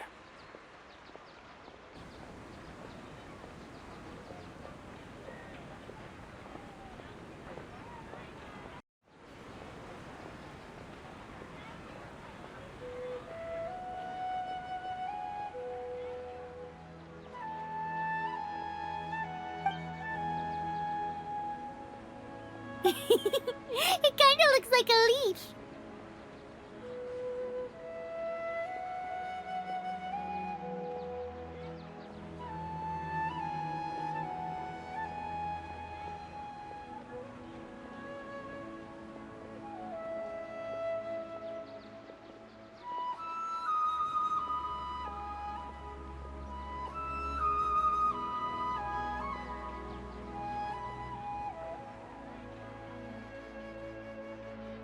To activate it, simply hold it in your hand and say the following phrase to yourself.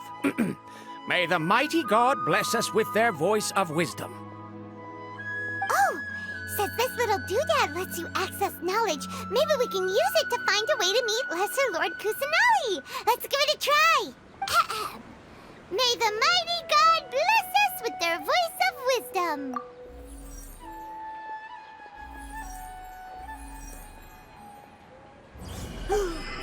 Whoa! Just now, something clicked, and Paimon suddenly knew how to use this thing. It seems all we need to do is concentrate on what we want to know, and bam! You get it.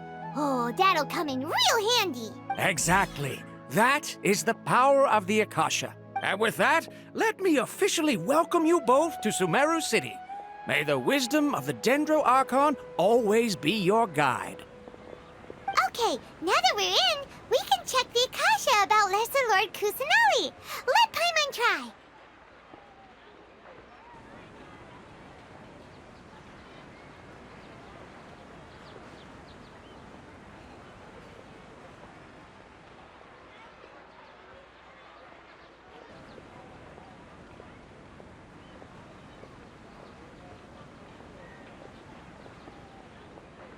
Hmm. 500 years ago, the sages found a newly born deity from within some scorched ruins. The deity now resides in the sanctuary of Suristana. Seems pretty similar to what Kali was telling us. Okay, next, let's concentrate on asking how to meet her.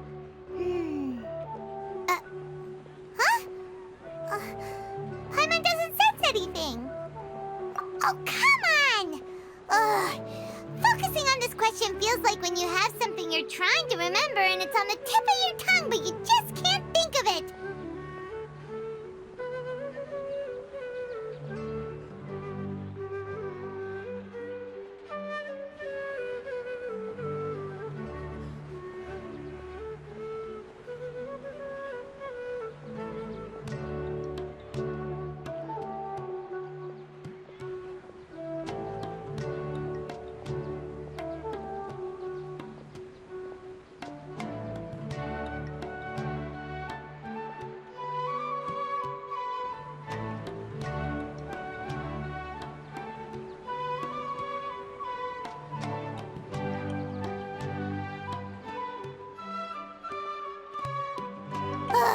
Paimon's brain is exhausted.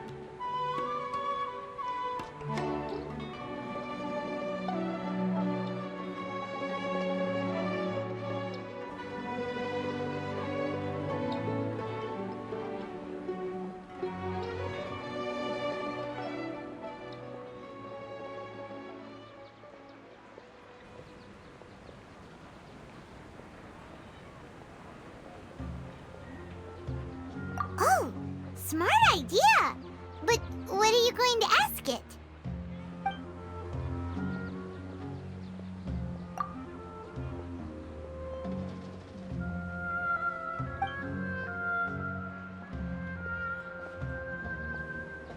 Huh. Could it be because we're Outlanders and we've only just arrived in Sumeru? You know, maybe we're not qualified to receive an answer to this sort of question or something.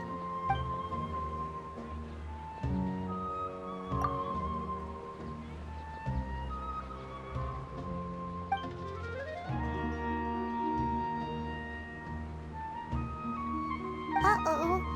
Paimon's getting all teary-eyed all of a sudden. It feels like the people of Sumeru really miss their Archon.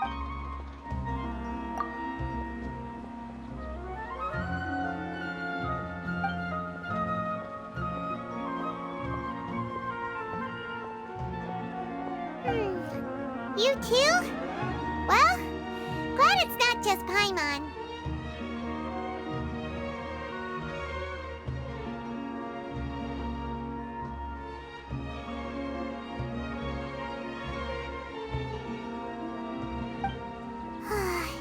Well, seems no matter which way we try, we can't find anything that'll lead us to Lesser Lord Kusanali. Guess our only choice now is to try meeting with the researcher that Tainari recommended.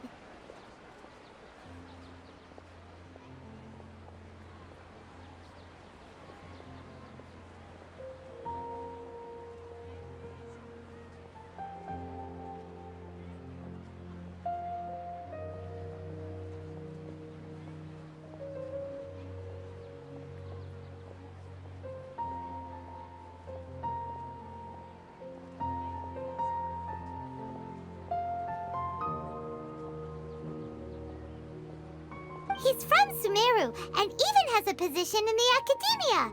Maybe he'll be able to access more info from the Akasha.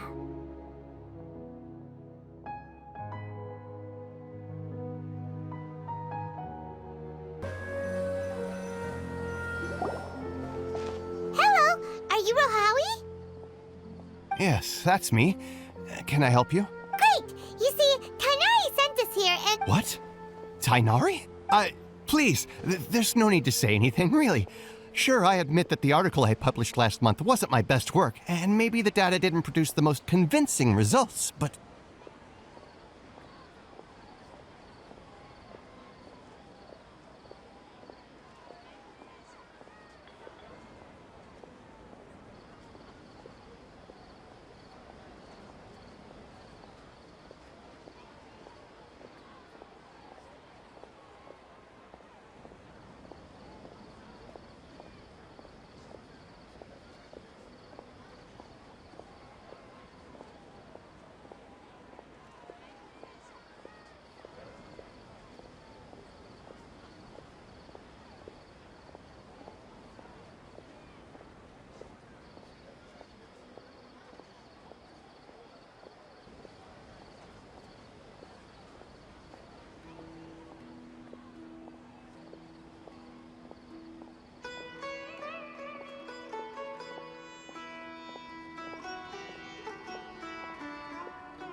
Here! This is a letter from Tainari!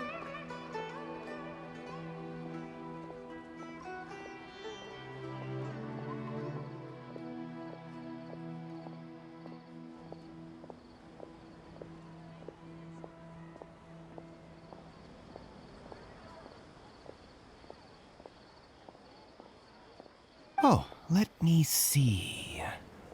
Ah! Ooh, what a relief. You two nearly scared the life out of me. So, you two just have some questions for me? Seems even Tainari acknowledges my innate ability for procuring information. So, what is it you two would like to know?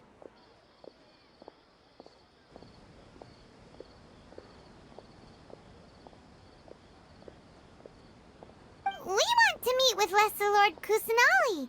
Do you know a way we can do that? You mean you want to meet the Dendro Archon herself? This isn't exactly my area of expertise, but let me see what I can find in the Akasha.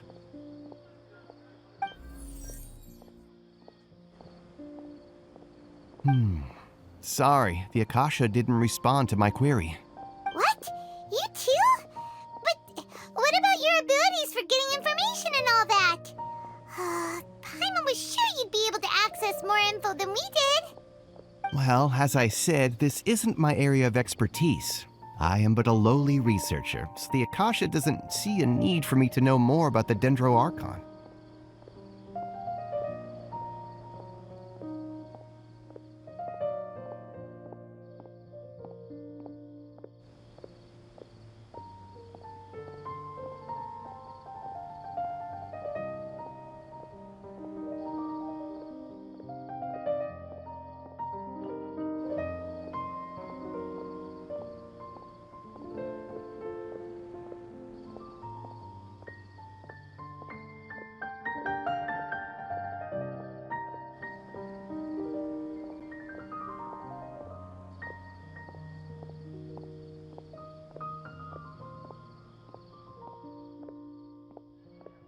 All I know is that ever since Lesser Lord Kusanali returned to Sumeru, she's never left the Sanctuary of Sorasthana or made a public appearance.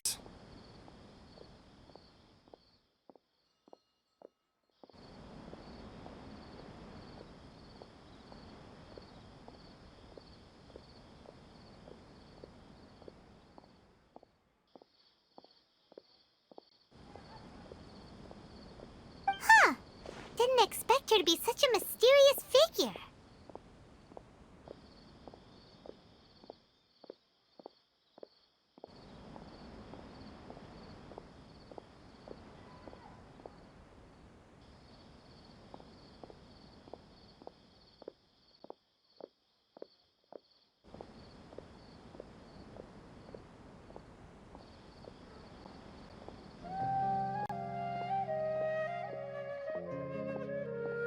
The Sumeru Archon is somewhat of a recluse. Perhaps she just doesn't want to entertain visitors, which would explain the lack of information in the Akasha. Aw, but then what can we do?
No need to worry just yet. I'm only hypothesizing here.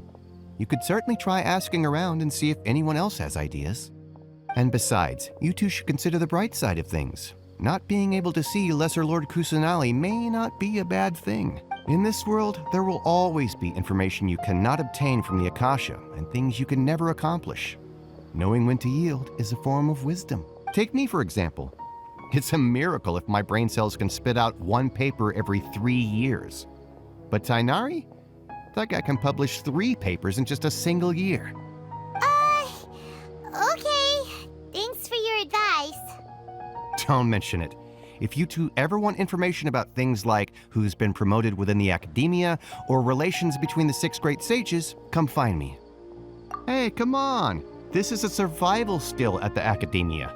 Oh, Paimon's expectations were pretty low, but this is so low it's like digging holes in the dirt. So what do we do now?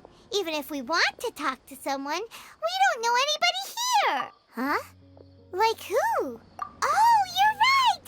Catherine! The Adventurers Guild has its own intel network. Let's hurry and find her.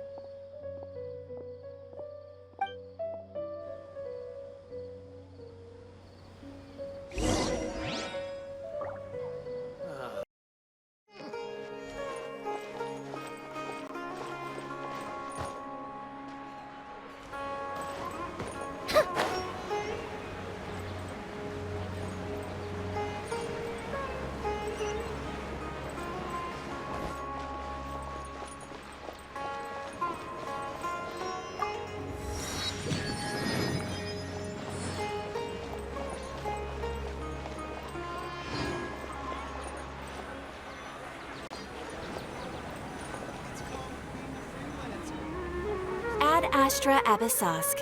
Hello, Traveler and Paimon. Catherine, we need your help with something.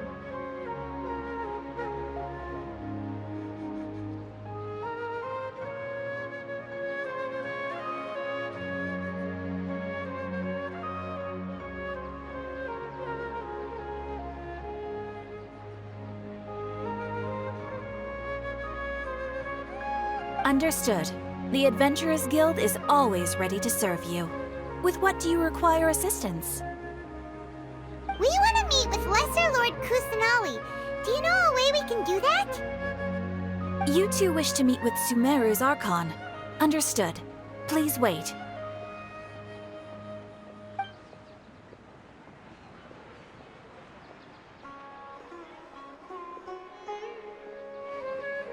I apologize, but I am unable to call up any relevant information in the Akasha.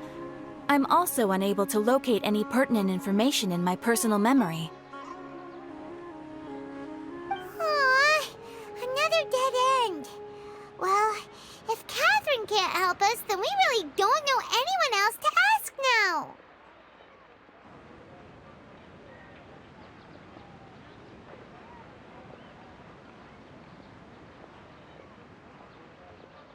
Please do not worry. I may know of someone who can help you two. In Sumeru, the Adventurers Guild does not serve as the vanguard of information. Rather, there are numerous active mercenary groups collectively known as the Eremites. They take on various contracts and work all across Sumeru, so they naturally accrue intelligence. An Eremite brigade called the Corps of 30 is in charge of Sumeru City's defenses.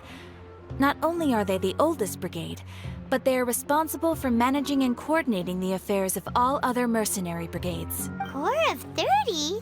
What a weird name. Supposedly, they are named as such because their ranks numbered 30 at their inception. Asfand, an advisor with the Corps of 30, maintains good relations with the Adventurers Guild. Though he's already retired, he and his words carry great weight within mercenary circles. If you'd like to get in contact with him, you can find him at the Corps of 30's headquarters, the Citadel of Rexar. You're welcome.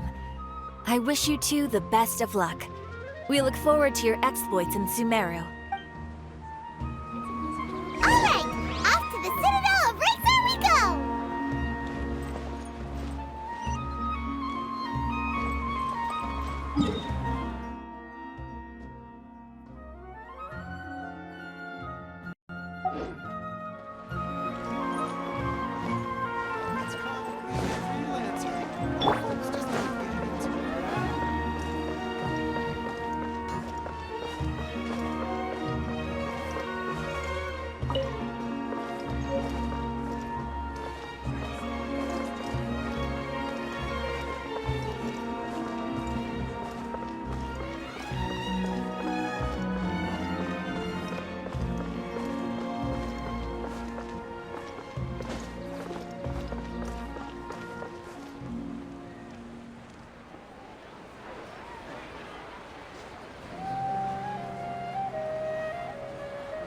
Welcome. The Adventurers Guild told me to expect you two. It's nice to meet you, Asfand. We'd like to ask you about something.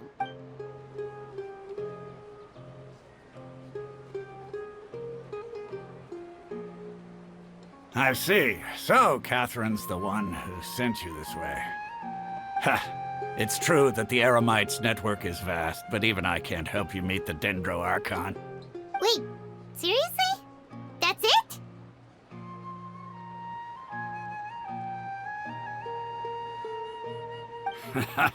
Afraid so. The Eremites aren't terribly religious, so we don't know much about divinities. As far as the Akasha goes, we can access even less than you.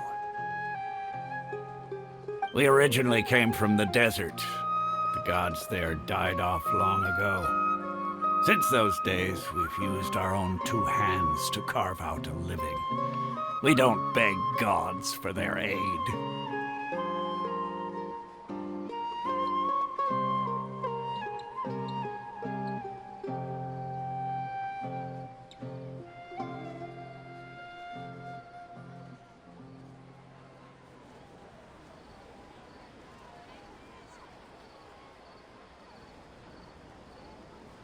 It isn't just us, though. If you ask me, I think most in Sumeru aren't interested in Lesser Lord Kusanali. Oh? Why's that? Just take the Academia, for example. They're the ones who truly rule Sumeru. Although they believe in gods, most of them only care for the late Greater Lord Rugudevada. In their eyes, she was the one who founded Sumeru and gifted us with the Akasha. Lesser Lord Kusanali just happened to inherit her legacy. Because of the Academia's influence, most citizens are more familiar with Greater Lord Rugudevada and hold her in greater esteem. Not to mention that Lesser Lord Kusanali never makes an appearance, and the Academia never announces anything about her. As far as the people of Sumeru are concerned, she's just a god that exists. And that's all.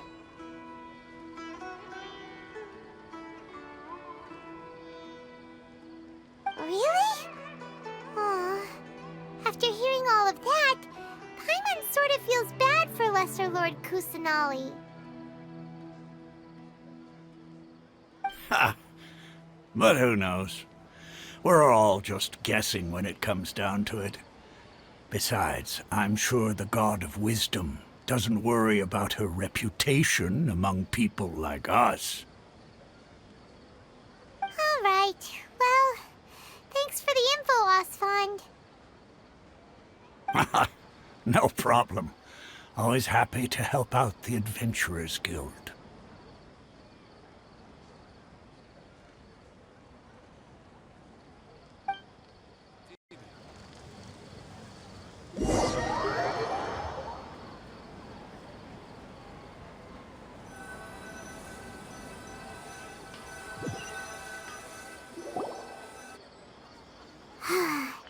Seems Osfond was right about most people's attitudes here.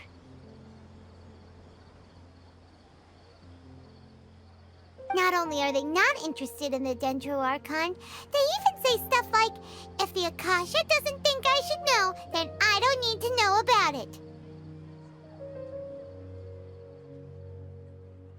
We've been asking for information non-stop ever since we got to Sumeru. But the harder we try, the more helpless everything seems.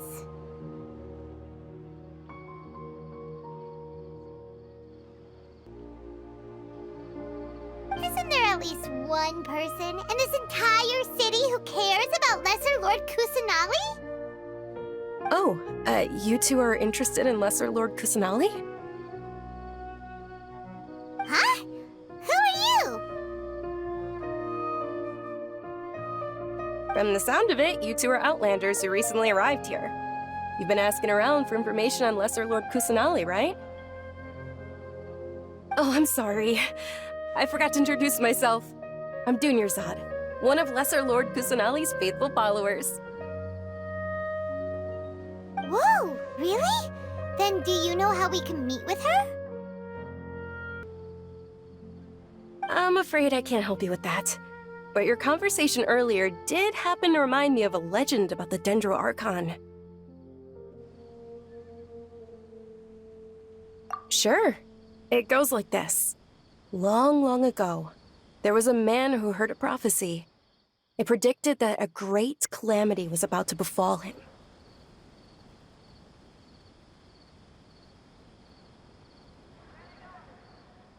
Panicked by what he heard, the man sought out the Dendro Archon in hopes that she would bless him with the wisdom to help him escape his predicament. The man journeyed across deserts and through rainforests and experienced tribulations of every kind. However, he still couldn't find any trace of the Dendro Archon. In despair, he thought, alas, the Archon has abandoned me. He then had no choice but to sorrowfully resign to his fate.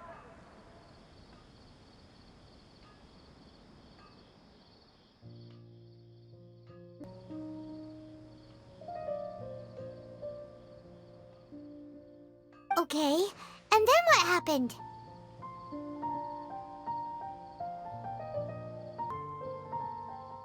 And then, the calamity came. But to his own surprise, the man felt somehow emboldened by the trials of his journey. By relying on his own strength, he managed to overcome the adversity. At that moment, a bird perched upon his shoulder. This bird was, in fact, an avatar of the Dendro Archon. She said, "O Archon Seeker, do you now understand? She and her wisdom have long been found by you. Along your journey, we were in every flower and blade of grass, every ray of sparkling sun, and every breath of dancing wind. So long as you continue to think and ponder, we'll be wherever you go." Yeah, thanks for the story. Paimon feels all warm and fuzzy inside after that. In a way. It seems like this story is also one of the Dendro Archon's avatars. Dunyarzad, since you worship Lesser Lord Kusanali, can you tell us anything else about her? Of course. So did you two know that, I'm terribly sorry, but it seems something's come up now. Let's chat another day.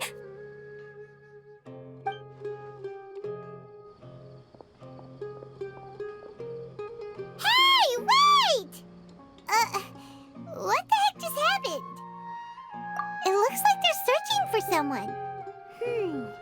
Dunyarzad was acting super nervous just now. You think they're looking for her? Ugh, this stinks! We finally managed to find a lead about Lesser Lord Kusanali! We can't let them get in the way now. Let's see if we can get rid of them. Then we can catch up with Dunyarzad. Hey, have you two seen a brown-haired girl wearing a purple top and a long blue dress? We're looking for her. Did she have bandages wrapped around her wrists? Yes, that's her. Did you see which direction she went? Yeah, she went that way. Quick, after her!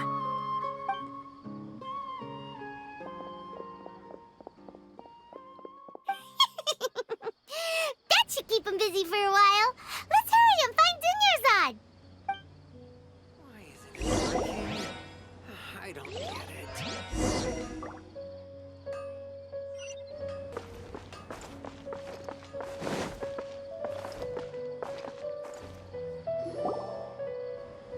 There you are, Dunyarzad. We thought you might have been long gone by now. Oh, it's you two.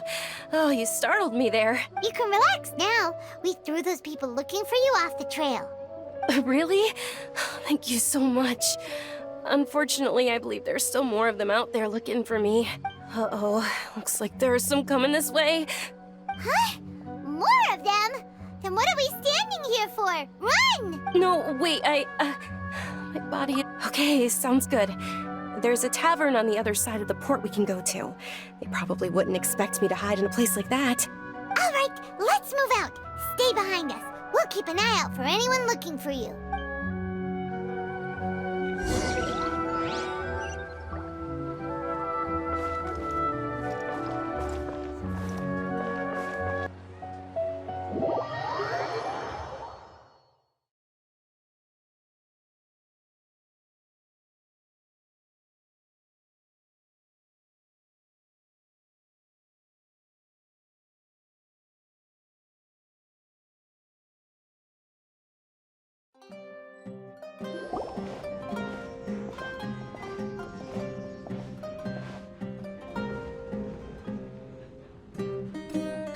We made it. Oh, they shouldn't be able to find us now. Wait! Stand down, Dia!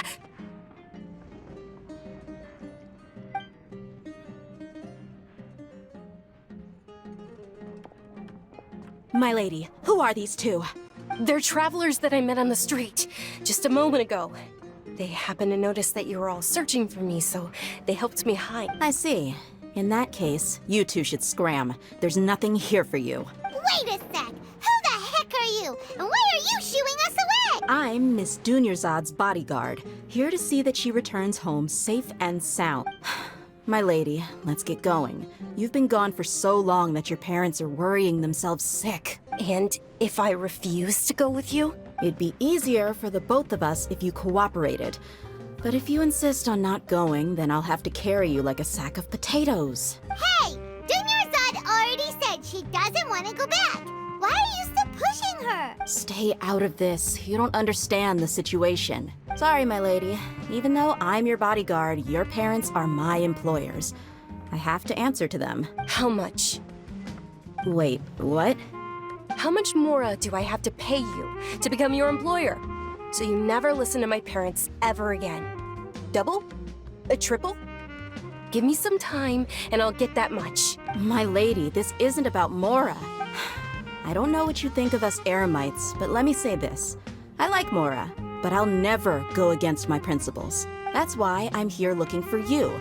Sure, it's an order from my employer, but my conscience was also telling me it's the right thing to do. And knowing your health, carelessly running around like this is gonna hurt ya. For the sake of those who love you, don't be stubborn. No, you're wrong. I'm aware of my limits and I know what I'm doing. Honestly, the only people being stubborn right now are my parents.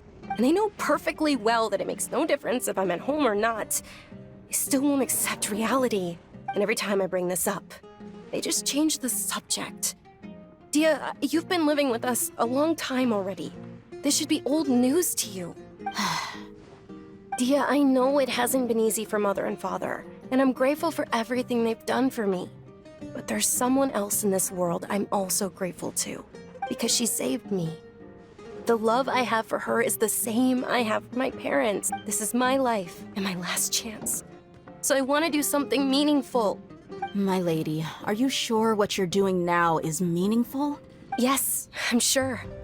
At least, it is to me. Fine, I won't ask you to return home anymore. But let me make something very clear. I'm only doing this because I respect your determination, not because I agree with you. Thank you, Dia. Sorry for being so rude just now. My nerves were acting up. And I even brought up your payment in such an offensive way. Don't worry about it, my lady. I did say that I like Mora. Besides, that's our next topic of conversation.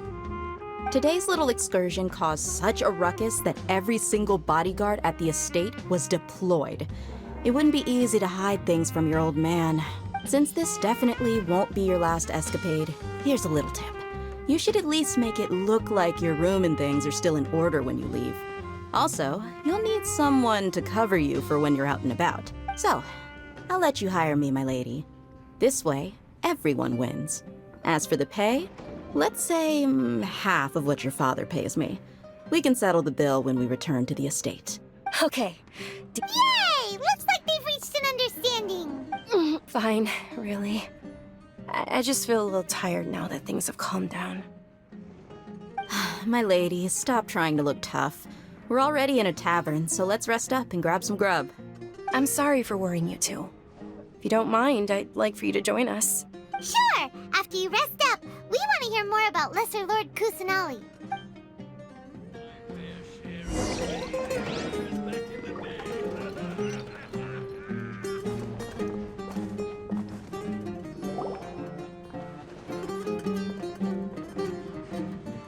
Ha! Well, if it isn't Dia.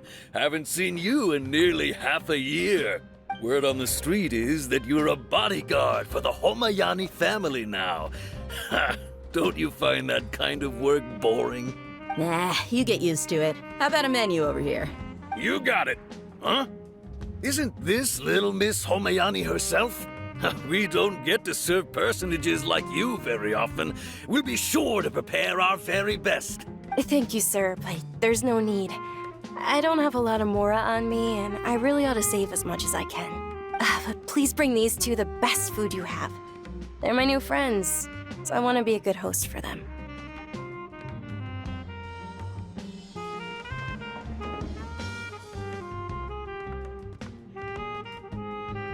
Wait, we're paying for ourselves now? How about our coconut charcoal cakes? They're our signature snack, and they run cheap. Look, other customers over there are eating some now. They look kind of burnt and dry. Paimon will pass. What do you have against my slime dishes?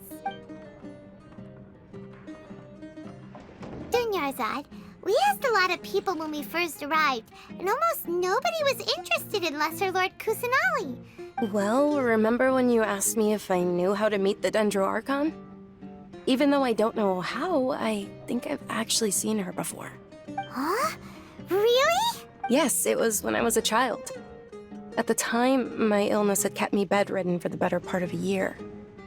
I was stuck inside and couldn't make any friends, and my parents did their best to find treatments for me. But even then, the Akasha didn't have any helpful information. My younger self no longer had any hopes or dreams. One flare-up was so bad that I was in a semi-conscious state for several days. Then one night, I woke up alone in my room.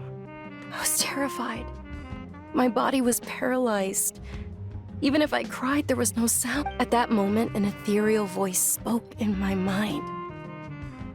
Dunyarzad, don't be scared. You don't have to cry. Dunyarzad, don't be scared. You don't have to cry. Who are you? How do you know my name? How do I explain this? You might not be able to understand, but actually, I know everything about you.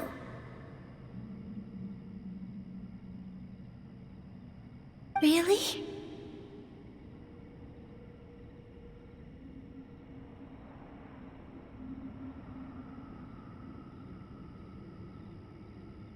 Of course. I know that you're scared of thunder, that you hate taking medicine every morning, and that you love counting the petals on your mom's skirt.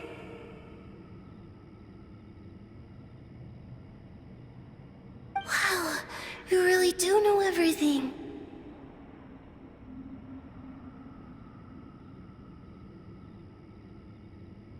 Dunyarzad, is there anything you want? What?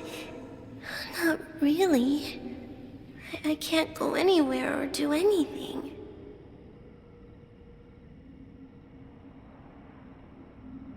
Huh?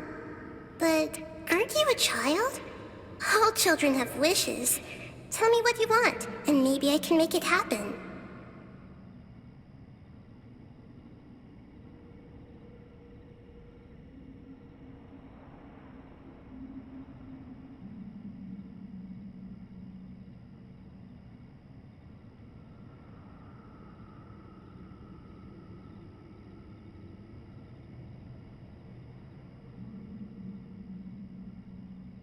But, can you make my illness go away?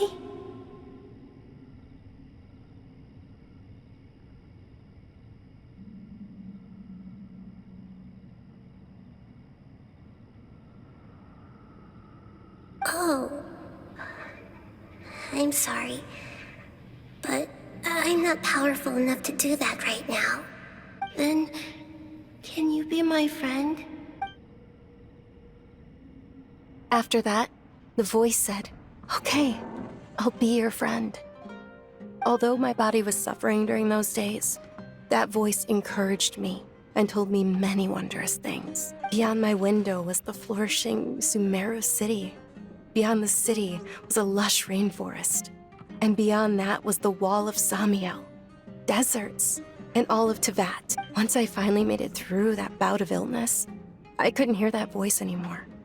I told my mother about it, but she said that I must have been dreaming. But I know that that voice wasn't a figment of my imagination. Before that, I had never heard of Tevat.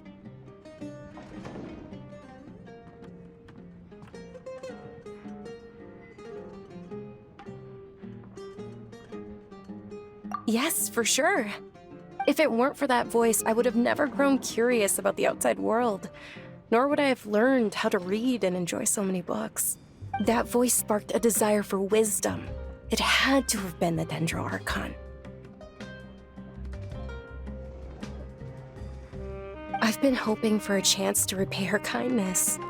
In fact, I was running around today to help prepare the Sub-Zerus festival for her. What's the Sub-Zerus festival?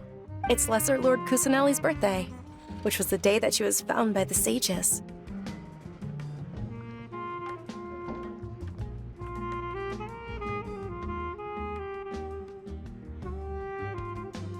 It's actually an old holiday that originally celebrated Greater Lord Rukkhadevata's birthday. When she passed away, the holiday eventually became a celebration of the Lesser Lord's birthday. I heard everyone was overjoyed when they welcomed her back to Sumeru. In those days, the festival was a huge deal. But because of the Academia's influence, people have gradually lost interest in the festival. The Academia actively participates in Sumeru's many holidays dedicated to Greater Lord Rukkhadevata. But when it comes to the Sub-Zero's festival, forget any funding. They practically act like it doesn't exist. Maybe they see Lesser Lord Kusanali's birth as confirmation of Greater Lord Rukkhadevata's death, so they're reluctant to celebrate it. Aw, but that's awful. It is. It's absolutely terrible. Sure, the Greater Lord founded Sumeru, but hasn't Lesser Lord Kusanali been the one quietly protecting us for the past few hundred years? Just remember that we're still out in public. Don't get too carried away now. I know that people over by the Grand Bazaar still hold the Sub-Zero's festival to this day. But I hadn't met any of them before, so I was never able to contribute. But recently, I made a friend there who also follows Lesser Lord Kusanali. I gave her my savings because I want her to throw a wonderful festival this year. That's the least I could do for Lesser Lord Kusanali. Hold on, my lady. Does this friend happen to be Nilu? The one who sends flowers to the estate? Yes, that's her. I saw her leaving the other day with a nervous look on her face. It seemed like she was hiding something in her arms. Did you give her something? Yes. Initially, I didn't have much Mora prepared, so I had Nilu sell one of my skirts. I've agreed with Nilu to meet up at the Grand Bazaar today, and see how things are coming along. Dia, would you accompany me? Sure. That's quite the trip, though. I'll carry you. No, that would be too much. Even for you. You might as well just accept the lift. If I let you walk, who knows how long it'll take us. And if anything happens to you, then I'd really never hear the end of it from your father. But of course. Nilu will be thrilled to hear there are more people interested in Lesser Lord Kusanali. Well, your perspective is just tunnel visioning.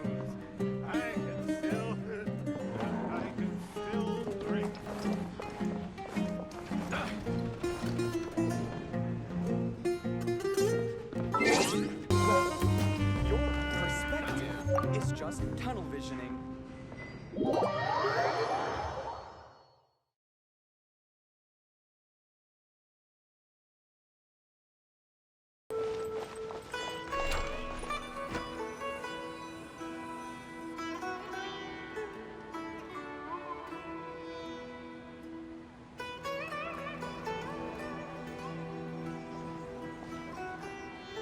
Sorry I'm late, Nilu. Oh, Dunyarzad. It was taking you so long that I assumed you got trapped at home, but you made it in the end. Uh-oh. But if Dia's here, that means you got caught, right? You could say that, but everything worked out. She's on our side now. Not completely. Oh, and who are these two? Oh, meet the Traveler and Paimon, my two newest friends. They're visitors who just arrived at Sumeru City and are looking for information on Lesser Lord Kusanali. So you're followers from another Sub-Zero's festival.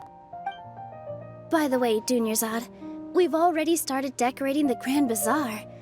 It looks spectacular, thanks to your generous contribution. You're very welcome. It's the only thing I could do. Do you still have enough Mora? Probably? But don't sweat it. We've already finished renovating the stage. Come on, I'll show you. My cell here comes with its own fascinating story. I've got great food and great drinks and everyone can enjoy. Wow! This place is amazing! Not bad. Last time I was here, the stairs were full of holes. The stairs were nothing. A little while ago, we discovered that the tree above the stage had a huge chunk of bark ready to fall off. Mr. Zubair was worried sick. We reported it to the academia many times, but they never sent anyone to deal with it. We didn't want anything bad happening, so we were going to cancel all the stage performances. Oh, probably because it was the theater asking. The academia looks down on performers like us. They probably think it would be best if the theater closed down completely. We can't let that happen, though.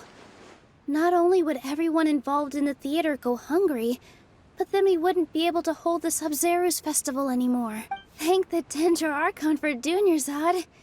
With the more she gave us, we hired someone to patch up the tree, and we also gave the stage a much-needed makeover. The stage is going to be even prettier when it's festival time. I can't wait for you to see it. And I can't wait to see you on the stage. You've been practicing so long already. It's almost time for your dream to become reality. It's our dream. I'll do my best for the two of us. Nilu, what are you gonna be doing at the festival?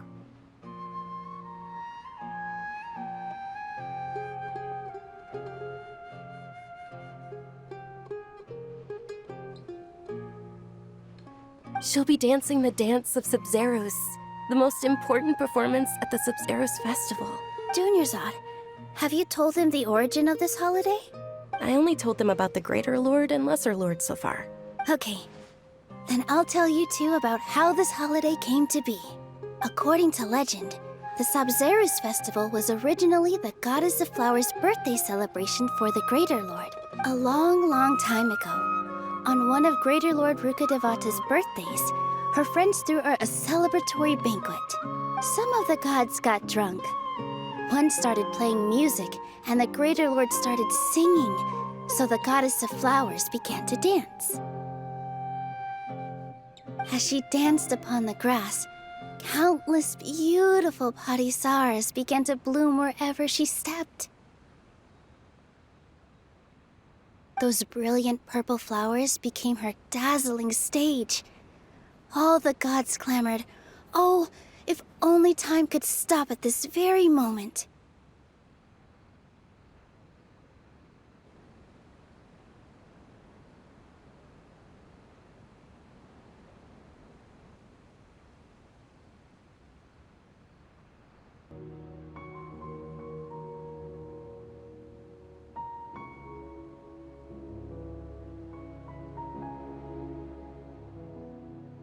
Of course they did. When people mention the gods, they always think of the Archon War. But Sumeru's gods also had happy times. Although they aren't around anymore, they're preserved in our tradition of dance. This outfit I'm wearing is apparently based on how the Goddess of Flowers looked.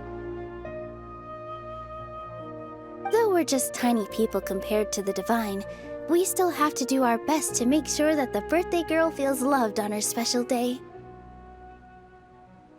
Nilu, you of all people will definitely be able to convey our well wishes to the Dendro Archon.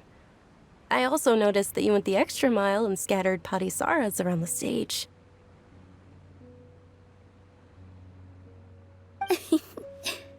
They symbolize the Goddess of Flowers, after all. It's just a shame that all the real parisaras went extinct after her death. Yeah. The Greater Lord brought forth parisaras in memory of the Goddess of Flowers, but she ultimately could never truly replicate that beautiful purple. Thinking about the Goddess of Flowers dance makes me wish I could have seen it.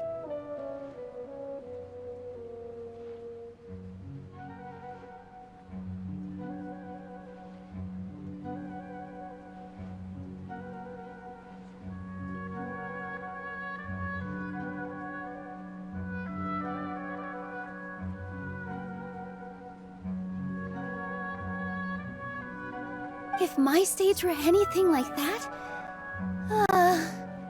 I'd be thrilled if I had just 2 real parisaras on the stage.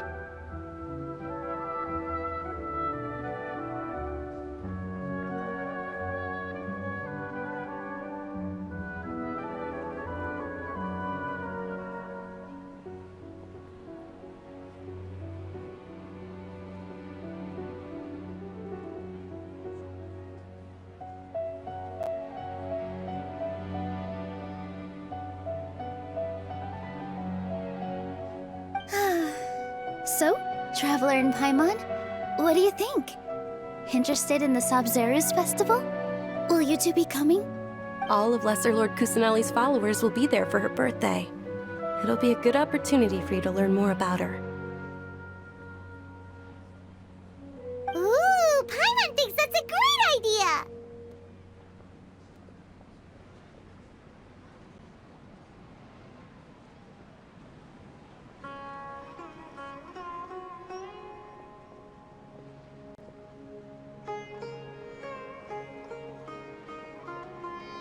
Hey, come on! There's nothing wrong with enjoying a festival.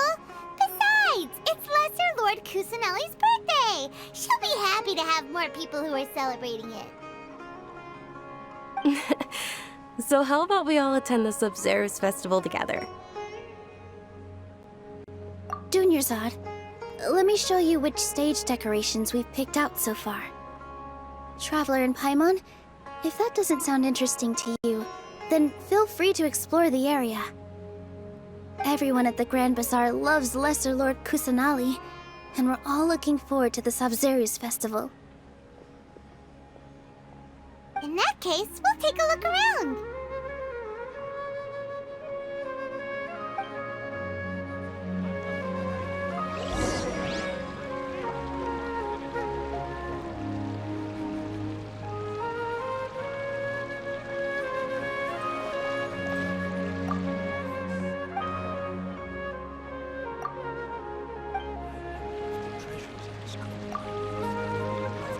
Whoa! What's with your yellow hair? And why do your clothes look so funny? Are you an Outlander? Did you know that the Sabzeruz festival is about to happen? There'll be loads of fun things to do at the festival. But the best part is when Ferris, the Knight of Flowers, passes out candy to everyone.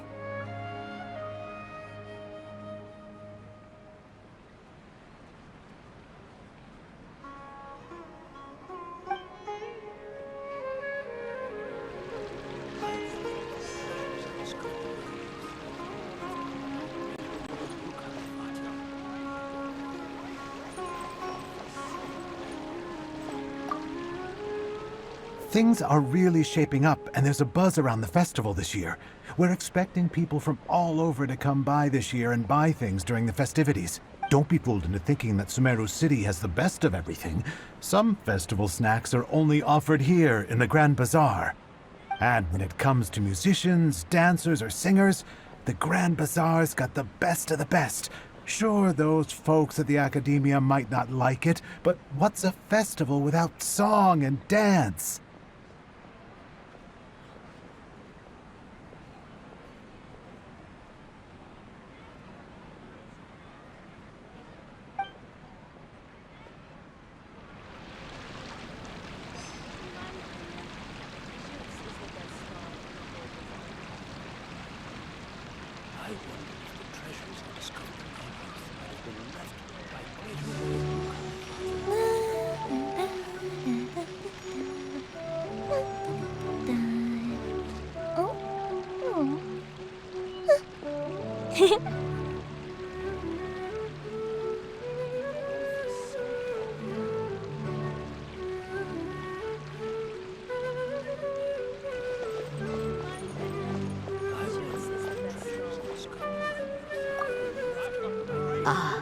Dancing at the Sabzeruz festival.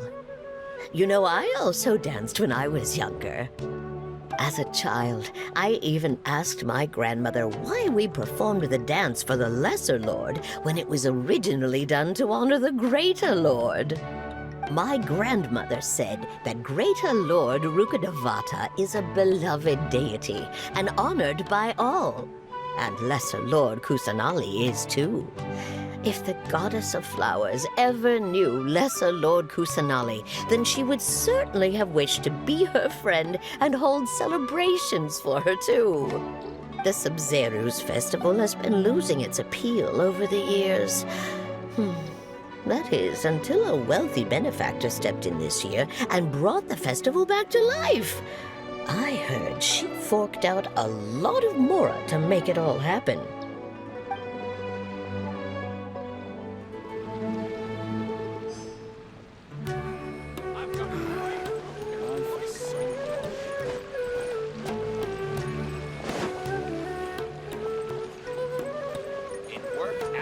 the stage, one must act with gumption. Milu, your outfit looks amazing. There's also something different about you from when we first met up. I thought I'd add a little extra pizzazz to my dress for the festival. See? Wow, did you sew all that yourself? Uh-huh. Sewing is a fundamental skill for everyone in the theater company because we make all our own costumes. Did you know that Mr. Zubair not only can make costumes, but props too?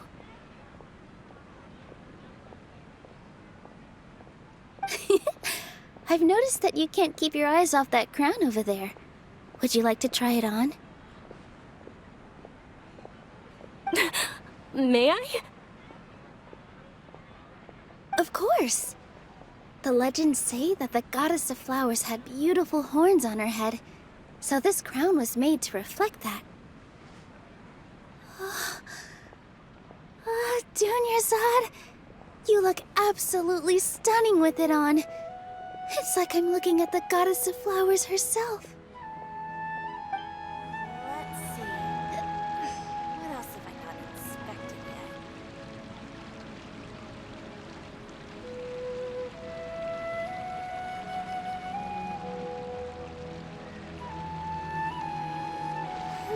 In work as on the stage, one must act with gumption. Is there no future for me?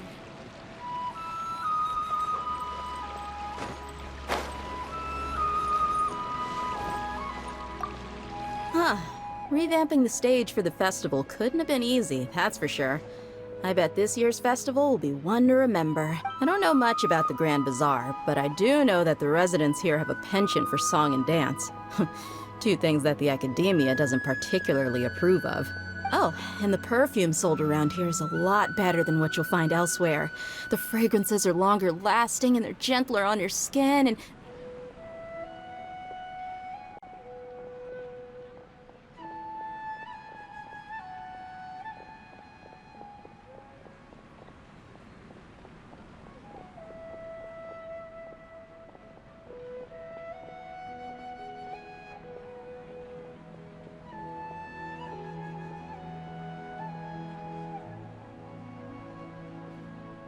I mean, that's what I've heard at least.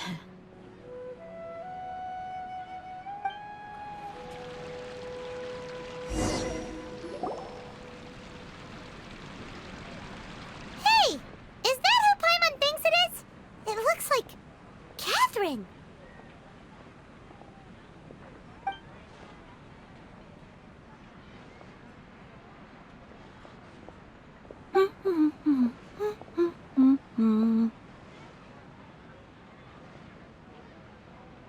Huh. Come to think of it, Paimon's only ever seen her behind the counter at the Adventurers Guild. This is the first time we've ever seen her taking a break. Hey, Catherine! Huh? Oh, hey! It's the Traveler and Paimon! Whoa. Break time Catherine sure sounds a lot less formal than usual. Paimon was still waiting for her to say Ad Astra Abyssosque. Sure. Standing behind the counter at the Adventurers Guild doesn't require any complicated functions. But saying and doing the same old things over and over again can get pretty monotonous. Like watching the same Fontaine movie day after day. But take you two, for example. You travel across Tevat to enrich your lives and gain new experiences.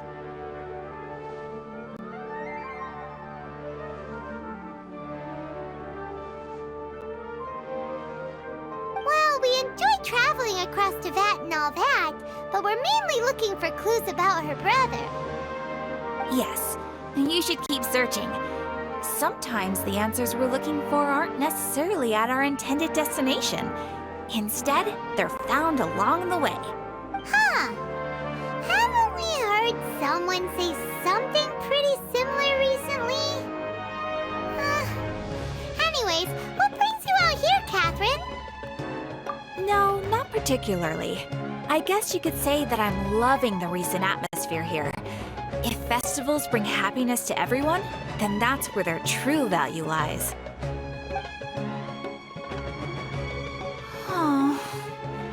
Looks like it's about time for me to be heading back now. Alright, we'll see you next time at the Adventurers Guild. Oh, by the way, thanks for connecting us with the Eremites. We've already made some great friends in Sumeru City thanks to you. I'm sure you two will get along well with the people here. You've already been blessed by the element of Dendro after all. See you around.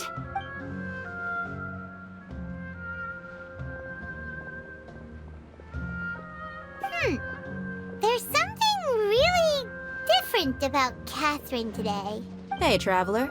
Paimon. Oh, hey, Dia. What's going on? I've got something to tell ya. My lady knows you're looking for ways to meet Lesser Lord Kusanali, and she's been trying to come up with a way to help you. Well, I have an idea that might help. Are you serious? We'd love that! It might not necessarily pan out, so don't get your hopes up too much. I'll need to take you two somewhere and ask someone some questions. My lady is feeling a little worn out at the moment. Nilu's found a place for her to rest. After I take my lady home, let's meet in front of the Citadel of Regzar. Sounds like a plan! Let's head over to the Citadel of Regzar and wait for Dia!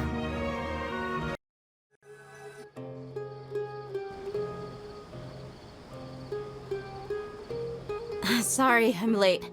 It took some convincing for the Master and Mistress to believe that Miss Dunyarzad was only sitting in the port for a while because she was in a bad mood. Anyway, I guess I should be thanking you. I haven't seen Miss Dunyarzad that happy in a long time. If it wasn't for you two, she probably would have been caught and dragged back much earlier. You sure sound a whole lot nicer than when we first met, Dia. Who would have thought you had such a soft spot for Dunyarzad? It's called being a professional. I'm a bodyguard, and I work for whoever's paying. Look, Dia's blushing. Listen, you two. I don't expect to be working for Miss Dunyarzad very long, but I hope to finish things on a positive note if possible. Let's cut the chit-chat and head into the Citadel. We'll see if the person I know has a way for you two to meet with the Lesser Lord.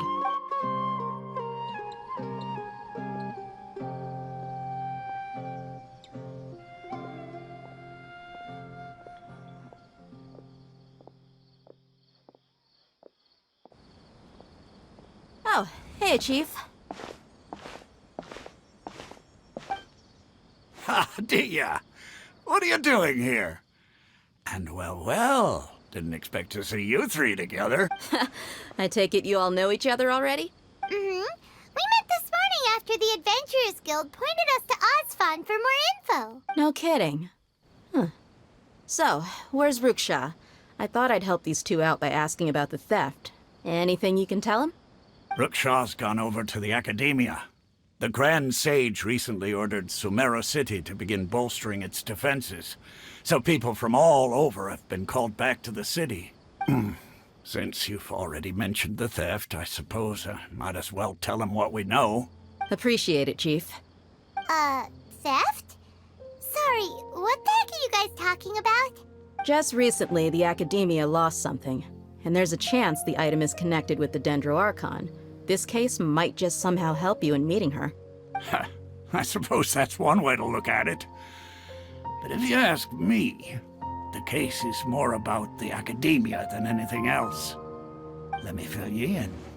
The Academia recently sent a convoy to pick up an important package from Aru village. Word got out, and the convoy was robbed on its way back. The Grand Sage took the whole matter very seriously. Not only did he dispatch the Matra, but also enlisted our help in the search for leads. All we know so far is that whatever was stolen is currently in Port Ormos. You two have heard of Port Ormos, haven't you? It's the largest commercial port in all of Sumeru. You can travel there by leaving Sumeru City and heading south along the river. The Academia's grip isn't long enough to reach all the way to Port Ormos, so the city's a little more laid back, meaning the population's also a mixed bag. You never know who you'll meet there. Apparently what was lost has a great deal to do with the Akasha, knowledge, and even the gods. I'm afraid I don't have any other details for you, though. If you're interested, maybe you could head to Port Ormos and ask around yourselves. If you want my advice, try introducing yourselves as students of the Academia once you're there. Are you serious, Chief? All the Academia students are in Sumeru City, you know. Why should they pretend to be students in Port Ormos? If you're also interested, just go there and see what happens. Count me out. I've got plenty of work to do here for the Homayani family. And take it from me, if you two really do decide to visit Port Ormos, you'd best watch your backs. Let's just say that the Eremites there aren't nearly as friendly as those here in Sumeru City. There are even some extremists who go around shouting slogans like, "Retake Sumeru for the Scarlet King." Word is that more and more are joining their movement. They're becoming a real headache for Chief and the others. You bet they are. The Scarlet King's been dead for thousands of years. Now they start spreading rumors of his return. Ridiculous. Not everyone's like you, Chief. Even the desert natives who abandoned their homes in the wilderness still wish to have a god of their own. Well, Traveler, that's about all the information we have for you. Thanks, Dia! And you too, Osfond! Since we've gathered all we could for the moment in Sumeru City, let's head to Port Ormos and see what we can find next. Miss Dunyarzad is looking forward to seeing you both at the Sub-Zerus Festival, so be sure to get yourselves back here in time for that. Good. Then we'll see you both at the Sub-Zerus Festival. Rephrase the request. You two must really be something if you've got Dia the Flame Mane speaking on your behalf.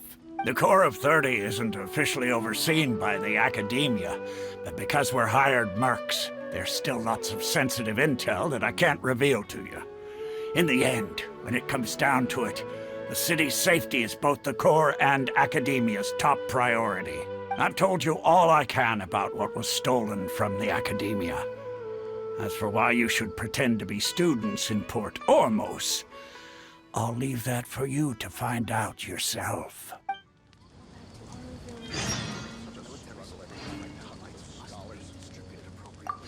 It's been a while since I visited the Citadel of Regzar. I'll catch up with Chief for a bit before I head back myself. He really did a lot for me in the past. Remember, to get to Port Ormos, just follow the river south from Sumeru City's port. Just be sure to take care of yourselves out there. We'll meet again at the Sub-Zerus Festival.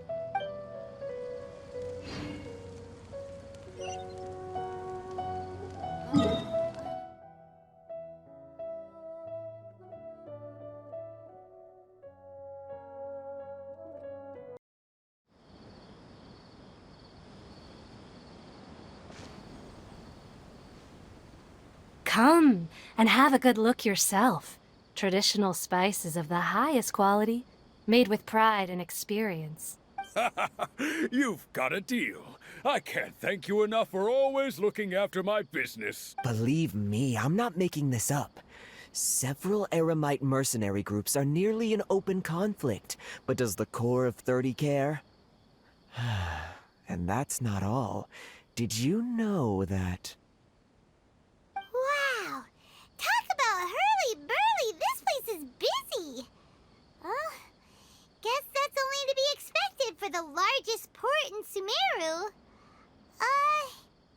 Maybe it's because of what Dia told us earlier, but Paimon can't seem to shake the feeling that there's also danger lurking in these crowds.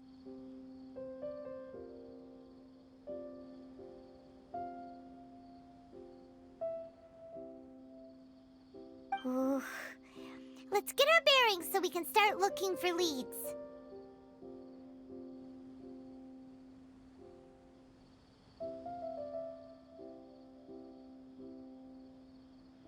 We know that whatever the Academia lost is related to the gods. But other than that, we don't have much else to go on.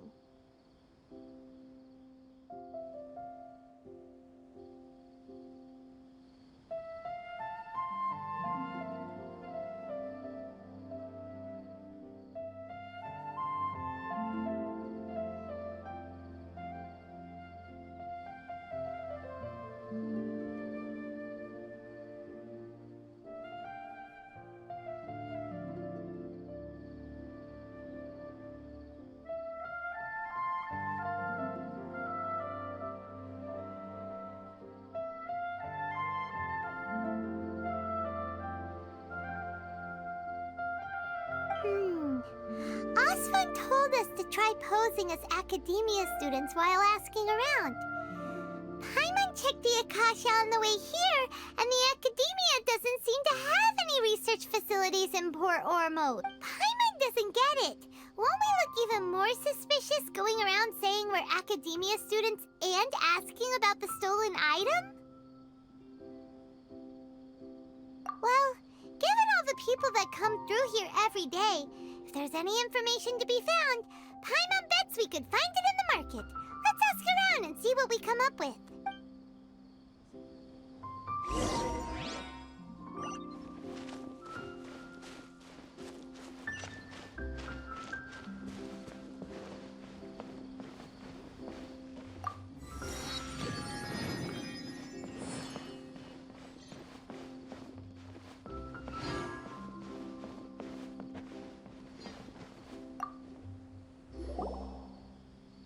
Welcome. Welcome.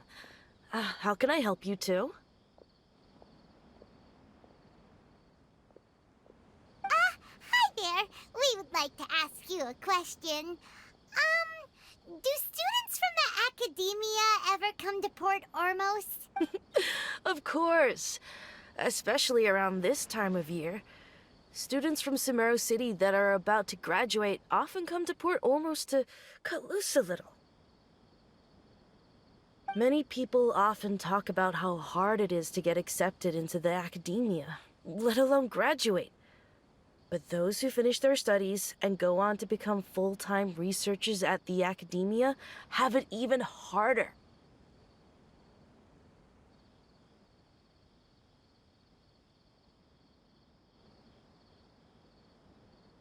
Sure, we may not be Sumeru City, but Port Ormos offers beautiful scenery and a stress-free environment. Some even say it's good luck to come to Port Ormos, so students and researchers come flocking here when things get to be too much at the academia. Ah, you see over there? Those are students from the academia.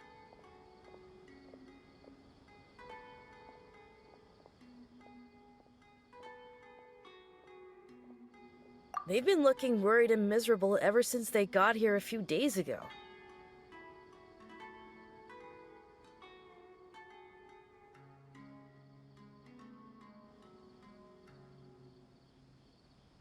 If you ask me, the life of a merchant is better. So long as the Akasha teaches us what we need, then life is good.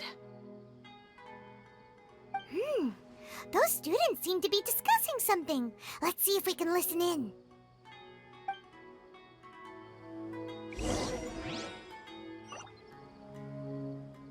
Out of all my commissions, I enjoy making jewelry for newlyweds the most. It's no good. I've tried asking around, but I haven't been able to learn anything useful. Not to mention that a bunch of scary-looking Eremite mercenaries have been posted along the streets now.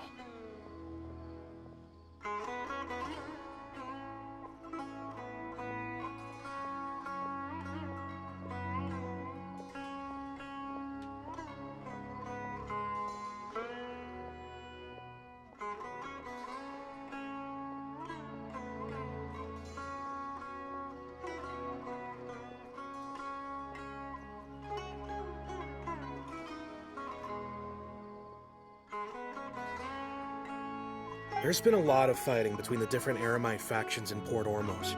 If we choose to move on our own, then it would be wise to steer clear of them. Especially the group that's constantly shouting some stuff about the Scarlet King and some resurrection. I've even heard that the Citadel of Regzar is starting to get fed up with them. What was that group called again? Ein something or other? They're called Ein el Akhmar. Today, I heard that the thing we're after might be in their possession at the moment.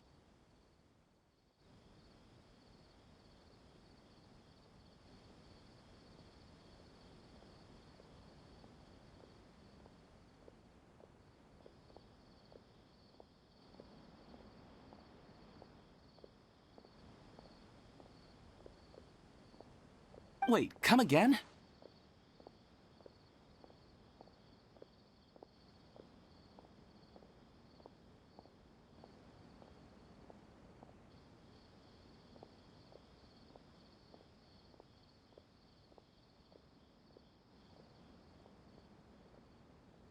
Don't you see? Many of the Eremites in Port Ormos deal with trading this kind of thing.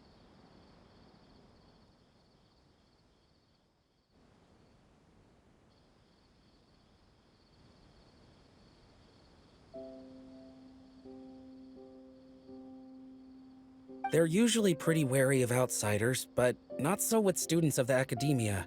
It's because the kind of goods that students are looking for aren't the kind of goods that Eremites are after. As long as they know you're a student, then deals can be made. I've heard that Ain al-Hakmar likes to set up shop at the Jafar Tavern.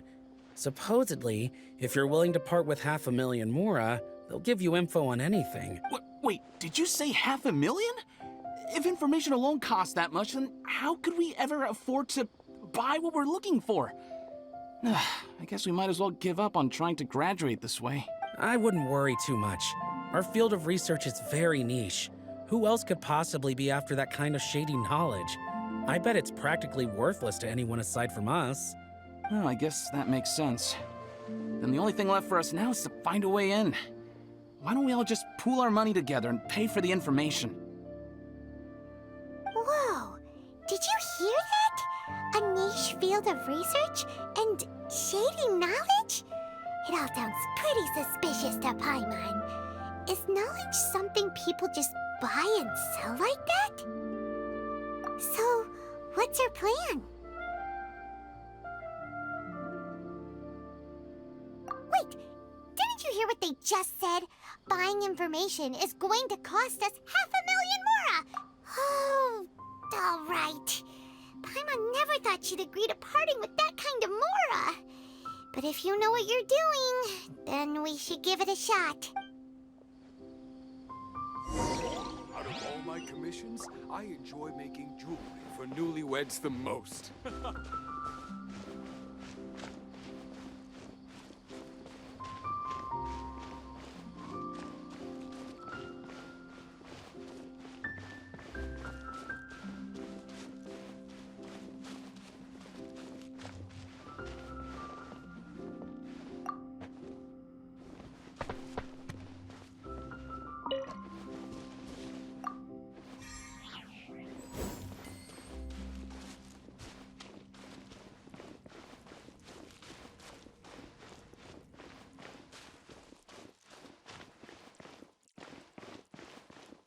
This is the place we heard those students talking about. Let's find a seat somewhere and see if we can spot the group they mentioned. Should I adjust the shipping schedule? Oh, you've arrived. Please, take a seat. So, they think that they can go toe-to-toe with the boss? Ha! Once we reclaim the power of the Scarlet King, they'll be the first that the boss punishes.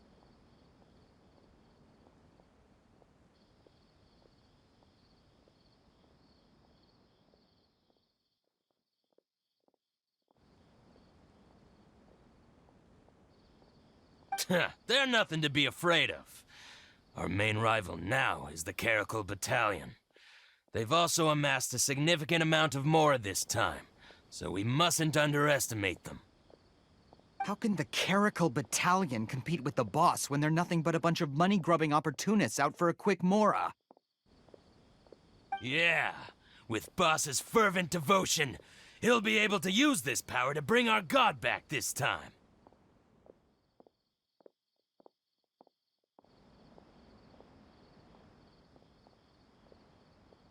Huh.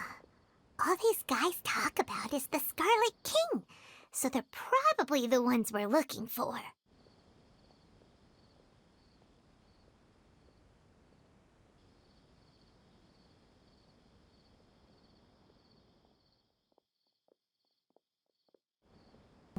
So they're probably the ones we're looking for. Greater Lord Ruka Devata. That traitor and her followers must not be spared. The day will come when the Scarlet King exacts vengeance on Sumeru, and all of them shall be punished. Yeah, Paimon was wondering what they meant too. We should ask about that if we get the chance later. Should I adjust the shipping schedule? Why does it have to be? Got it. Oh, so then what happened next? Huh? Who are you? What do you want? A student? What's a student from Sumeru City doing in Port Ormos? Ah, well, if it's info you want, you've come to the right place. The question is, can you afford it? Paimon can't stand to see so much more go. But there's no other choice right now. Here, this is the merchant's address. Whatever you're looking for, you'll find it there. Hmm? Well, what are you waiting for? Oh, that's right. We heard you mention the Scarlet King just now. We're actually interested to know more because... Fine. Since you've already handed over the Mora, I guess I can throw in a little extra info. As you can see, members of Ain al-Ahmar are devout believers of the Scarlet King. Years ago, the Scarlet King founded the great desert nation that was our homeland. It was an advanced civilization, far beyond anything you'll see in present-day Sumeru. The Scarlet King was the rightful god of wisdom, but he was betrayed by a companion he trusted. She even stripped him of his title, God of Wisdom. So, you mean the traitor was...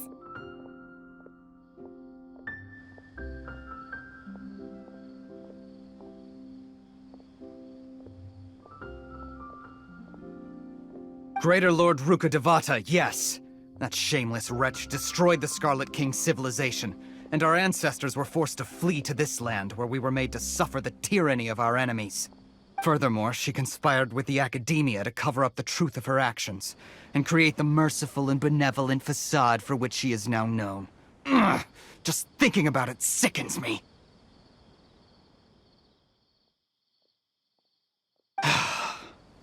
But the story doesn't end there, oh no. The Scarlet King isn't truly dead. The voice of the Oracle has been heard in the desert, prophesying his resurrection. Mark my words, our god shall return. And when that day comes, all followers of the traitor and all the desert dwellers who have forgotten their true god will suffer retribution together. If what I'm saying makes you shiver with fear, it might not be too late for you to become a believer of the Scarlet King. I don't have anything to say to you Academia people about that.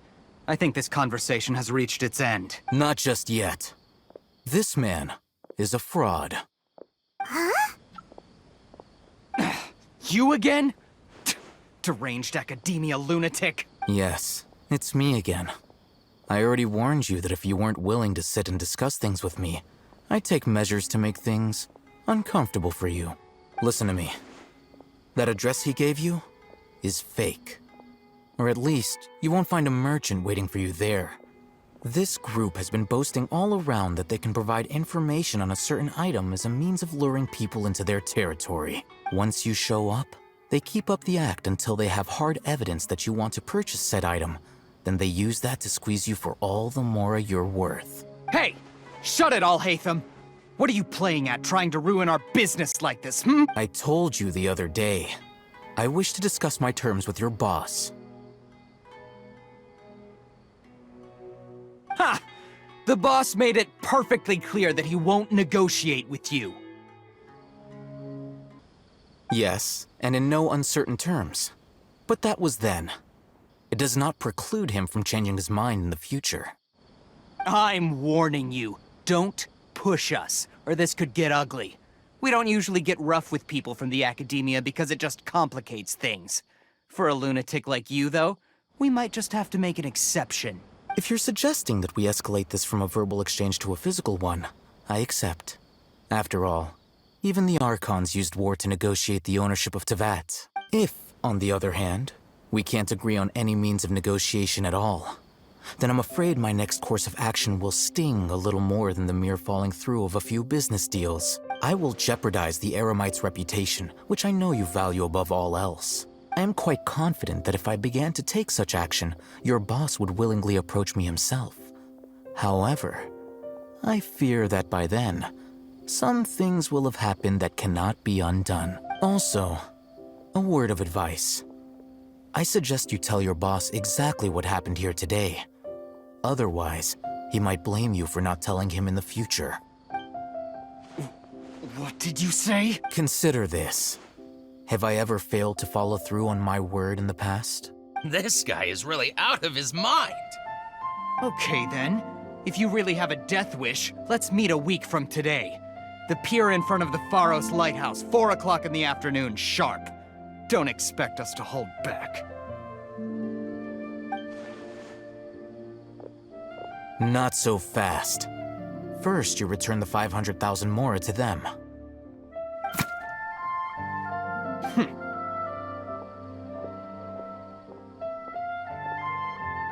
Please, I beg you, don't provoke them.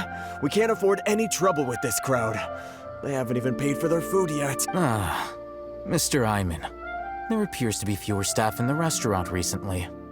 This wouldn't happen to be because they're all busy spreading the word to the students. Well... Someone who chooses to do business with a group like that really can't afford to get so flustered the instant someone confronts them about it. Consider the meal compensation for our silence. I'd say you're getting an excellent deal. Whoa, did you see that? He not only got us our Mora back, but sent the Amorites running too! Plus, he seems to know a lot about what's going on around here. Let's catch up with him and ask some questions. He went that way! After him! Should I adjust the shipping schedule?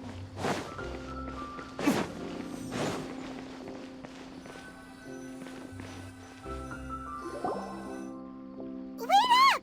It's Al-Haytham, right? What do you want? No need for thanks. My goal was to get to them, and you two gave me just the opportunity I needed. We're even. Oh, I advise you to keep your distance from them. Since they weren't able to make off with your Mora in the end, they might harass you again in the future. All right. Goodbye. Hold your horses! We still have something to ask you about! Since you tore through their scam right in front of them, you must know the real story about certain something, no? Who exactly are you two? And why are you inquiring about that? A student. Right. Look, you should know that those thugs conducting business with you had nothing to do with your lie. Huh? Oh, yeah!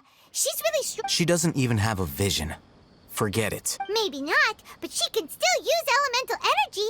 Otherwise, there's that. Those hot-headed thugs are definitely gonna bring a lot of backup for your next meeting. Even if you don't go alone, you won't regret taking us with you. All right, I accept.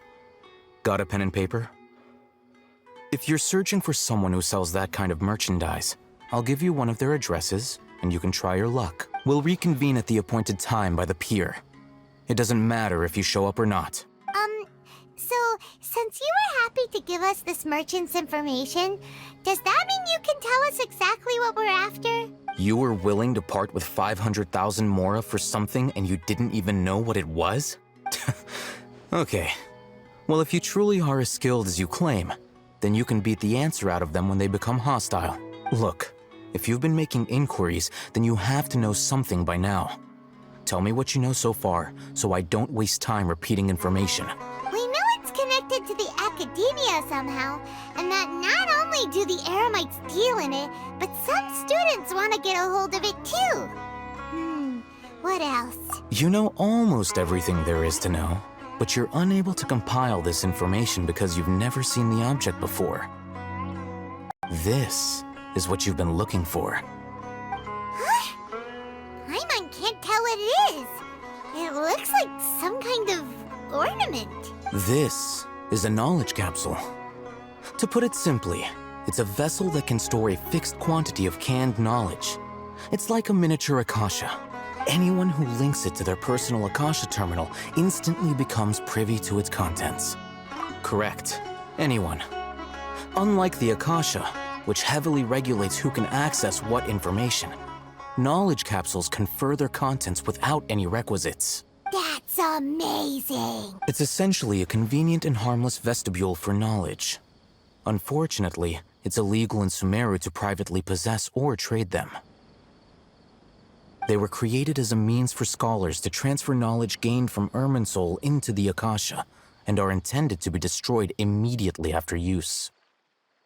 But despite strict regulations, some of these knowledge capsules will always escape destruction.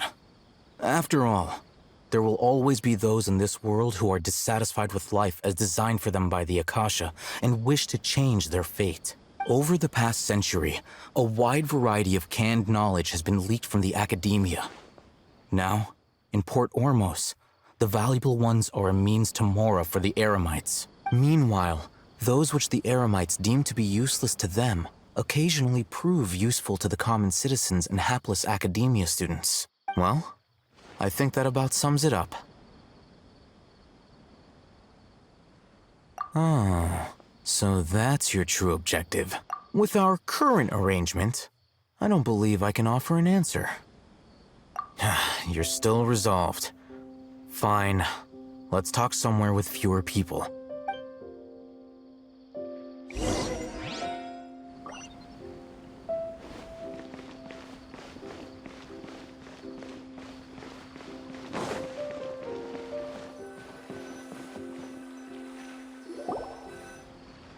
Let's continue our conversation here.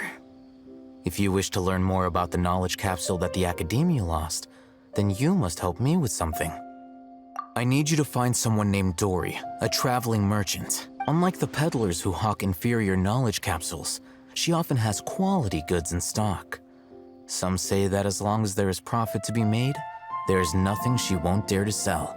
She's guarded against people from the Academia because most of her wares don't comply with Academia regulations. I think she blacklisted me. I met with her informant, but it soon became clear that they had no intention of letting me get any further. Become one of Dory's customers and earn her trust. This is my condition for further collaboration. Why do you want us to meet with her? Until you complete this task, you don't have question privileges. Fine. So how do we go about doing this? You two are outlanders who haven't been here for long, so Dory should view you as safe clients. I'll give you the informant's address and their contact password. Beyond the password, though, I have no way of knowing what other tricks she might have up her sleeve. You'll have to improvise. This is kind of nerve-wracking. The true challenge begins after you meet her. She has a keen nose for Mora and a shrewd eye for wares, and she only likes customers who she deems to have good taste. I'll prepare some funds for you. Buy her highest quality wares and earn her approval. But we only just saw a knowledge capsule for the first time. We don't know how to tell which ones are good and which ones are bad. Is that something we can learn quickly? That's true. Have you two heard of elemental sight? Oh, that's a surprise. Guess I'll have to hold you in higher regard. Anyway, that ability should resolve your issue.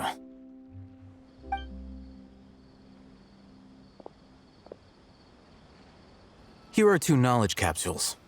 Tell me, can you detect any difference in their quality?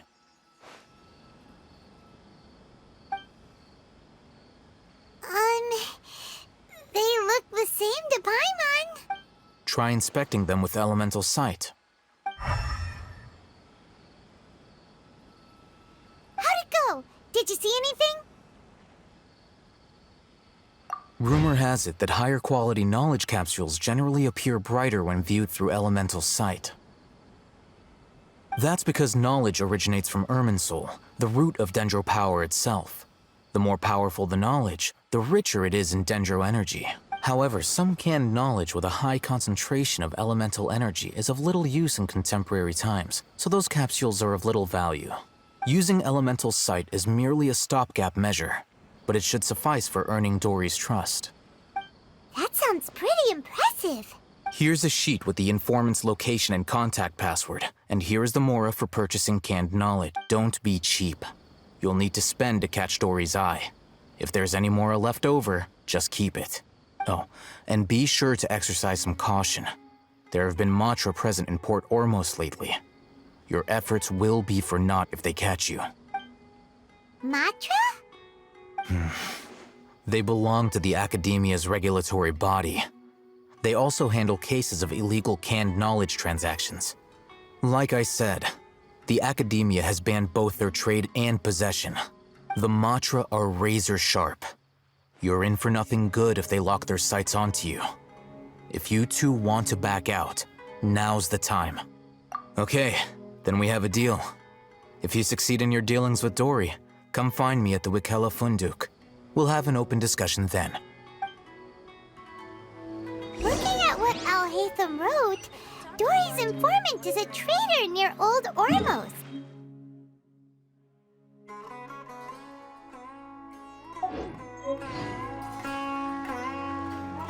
Let's follow these instructions and try to get in contact with him.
Hello. What are you two looking to buy? Wait, are you sure you're remembering that right? Paimon doesn't think it was that on the paper. What a unique palate. We have unripe horror fruits, but we usually keep them in the back.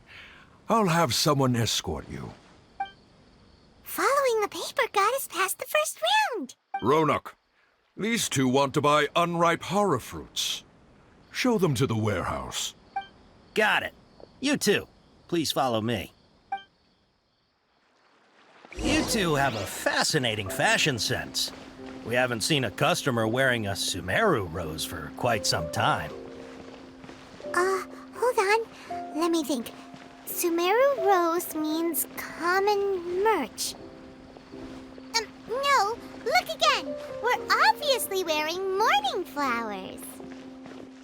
Ah, my mistake. I do apologize. Whew. That pop quiz sure was scary. The seas are calm and the sky is... The warehouse is up ahead. Please follow me.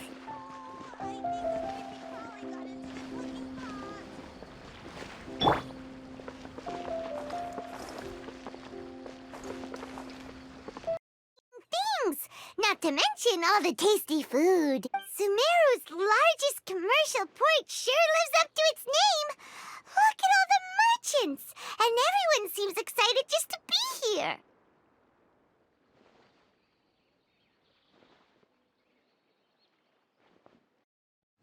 My, oh my! You are blessed with a taste for both the exquisite and the extravagant. Customers like you are a rare breed. 1 in 100. No, 1 in 1,000 even. Listen, I have a special offer for you two. If you spend just 100,000 more, you can pick any knowledge capsule of your choice up to a value of 1 million mora. Say what now? Hey, did you hear that? Spend another 100K and we get a capsule worth a whole 1,000,000!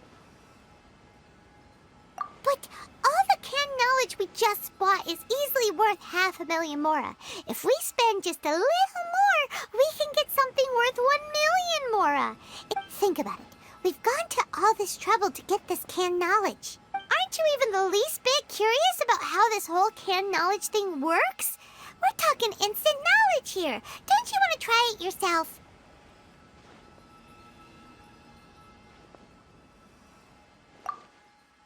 come on, come on!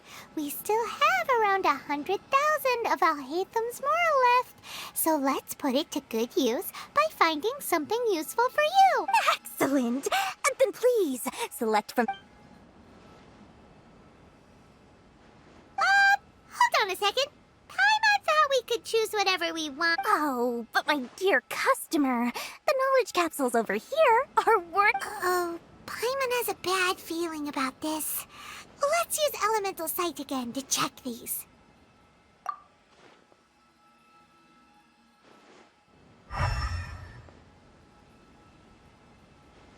So, what did you see? So, they're all worth about the same amount? Well, anyway, the more has already been spent, so let's at least try to find something useful. Let Paimon take a look here. An introduction to traditional Sumeru brewing techniques, the art of growing spices, not sure we'd ever find volumes 1 through 7, but at least this knowledge should be useful. Dory, we'll take this one. All right, very good. I'm expecting some new... I'll find you your Our dealings with Dory went smoothly enough. Let's head to Wakala Funduk and meet up with Alhaitham. Hopefully now he'll finally tell us about what the Academia lost. Makes sense to you? True history is sometimes even more exciting than legend.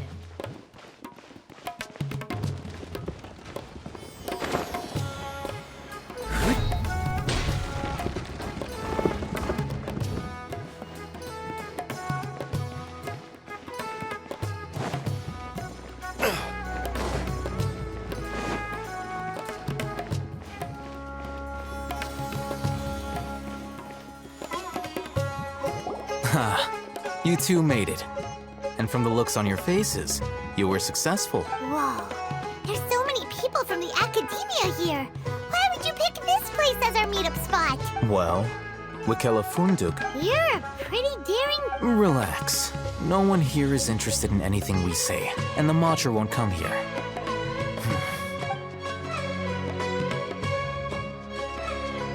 Okay, we did what you asked. So, can you tell us about the knowledge capsule that the Academia lost now? Before that, I have to ask. Why are you two so intent on tracking it down? You don't have to answer, of course. Yeah, she just wants to meet the... When we heard that the In that case, you're on the right track. A short while ago, the Academia lost a knowledge capsule in the desert. It's supposedly a divine knowledge capsule. Use it, and you'll gain the wisdom of the gods.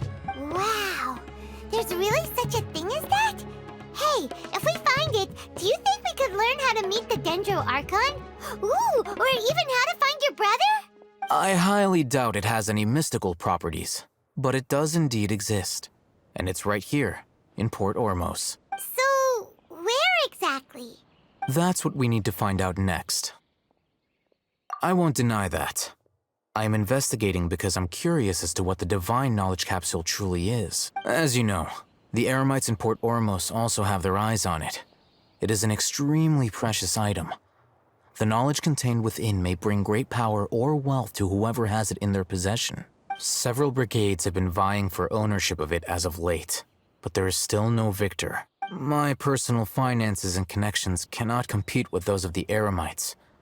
After attempting various methods, I finally managed to reach a tentative agreement with several brigades. I agreed to forego ownership of the divine knowledge capsule in exchange for the opportunity to study it. After all, there's no harm in understanding what it is. However, there are those who are less amenable to negotiation, such as those from Ain al-Ahmar.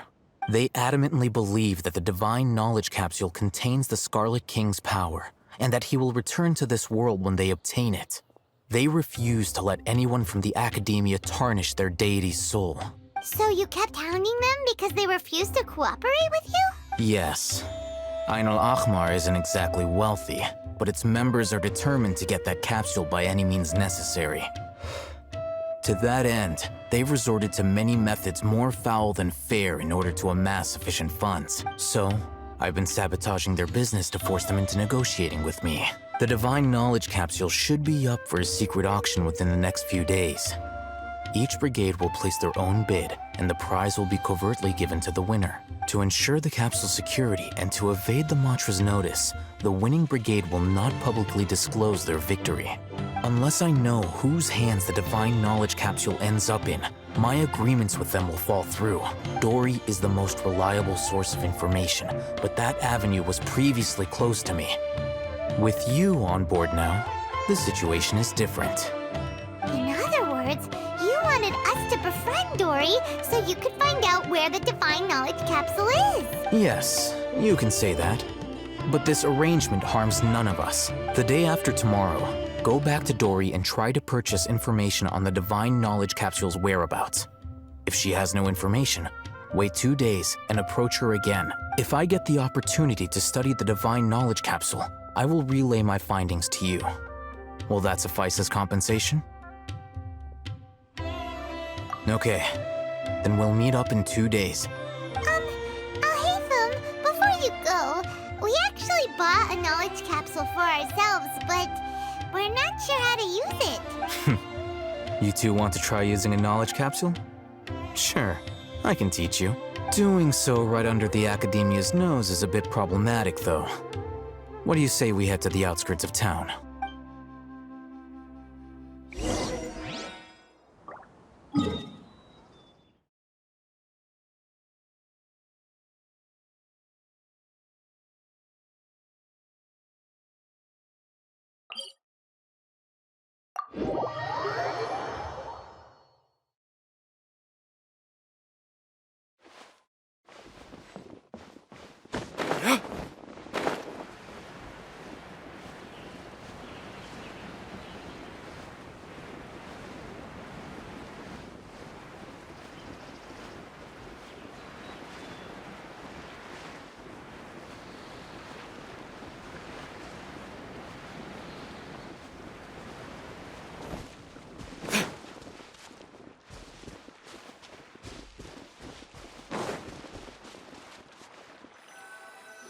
All right, this place works.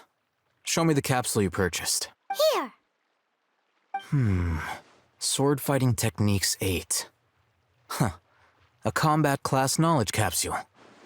This class is something of a rare find these days, since most have been taken by the Eremites to augment their battle capabilities. Really? Ah, yeah, what a great buy! If you want to determine the efficacy of this capsule, I can evaluate your combat ability. However, effects will likely be minimal if you already possess a high amount of strength. We can conduct a controlled experiment where you fight 2 battles, one before using this knowledge capsule and one after. While you fight, we can use an Akasha terminal to monitor your various physical parameters. There may be variances in your physical strength between the 2 tests, as well as a disparity in your opponent's abilities. But don't worry, I'll run statistical analyses afterward to mitigate any confounding effects. Wow!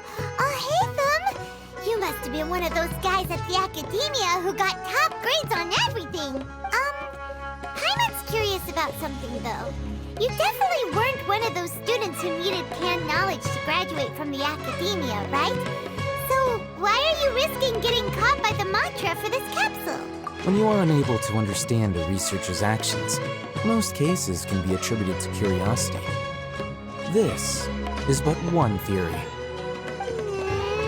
Sounds like you're trying. All right, let's begin the test. Just fight as you normally do.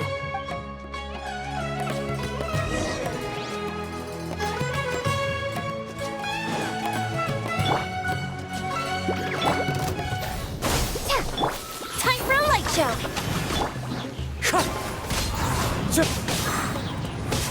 Fallen leaves, adorn my night!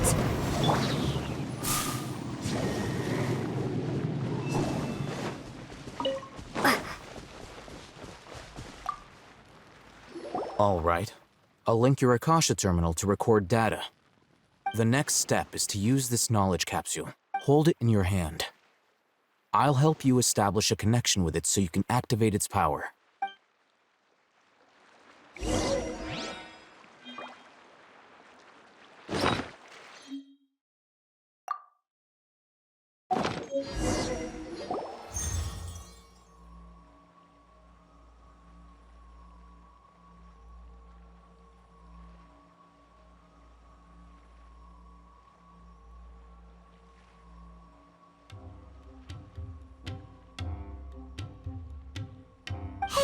How are you feeling?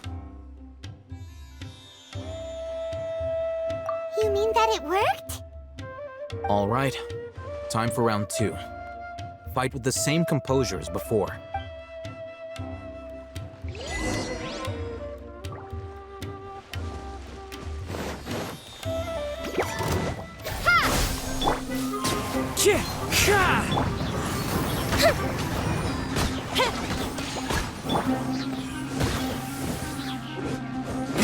Wind Strider!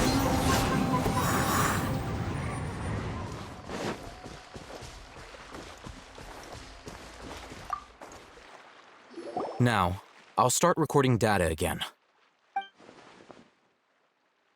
Oh, hey, Thumb. How's it going? Well, the knowledge capsule you purchased did improve her combat capability. During the second fight, her overall fighting performance increased by 0.073%. Wait, how much?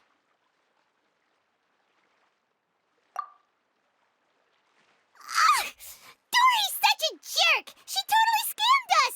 Of course, this could be because she is so powerful that the capsule's contents were unable to produce a substantial increase. At the very least, this test allowed me to gain more insight into you two.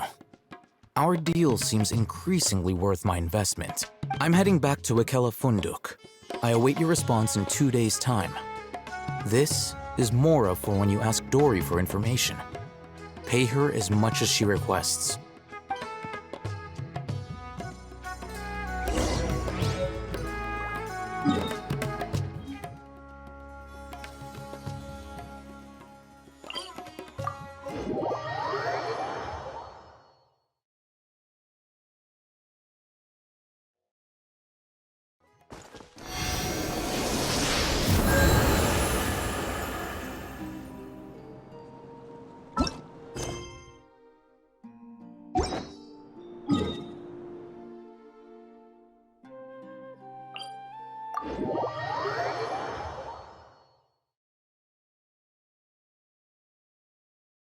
Wherever in this world I roam.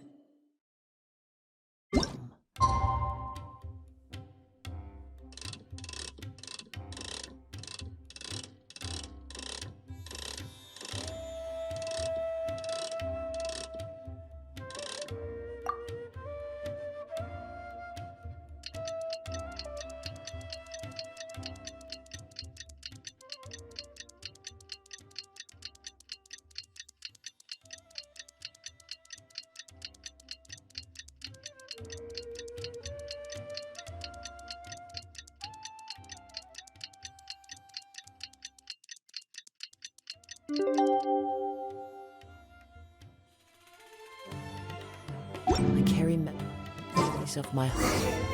Let's see Dory today and ask her about where the Divine Knowledge Capsule is.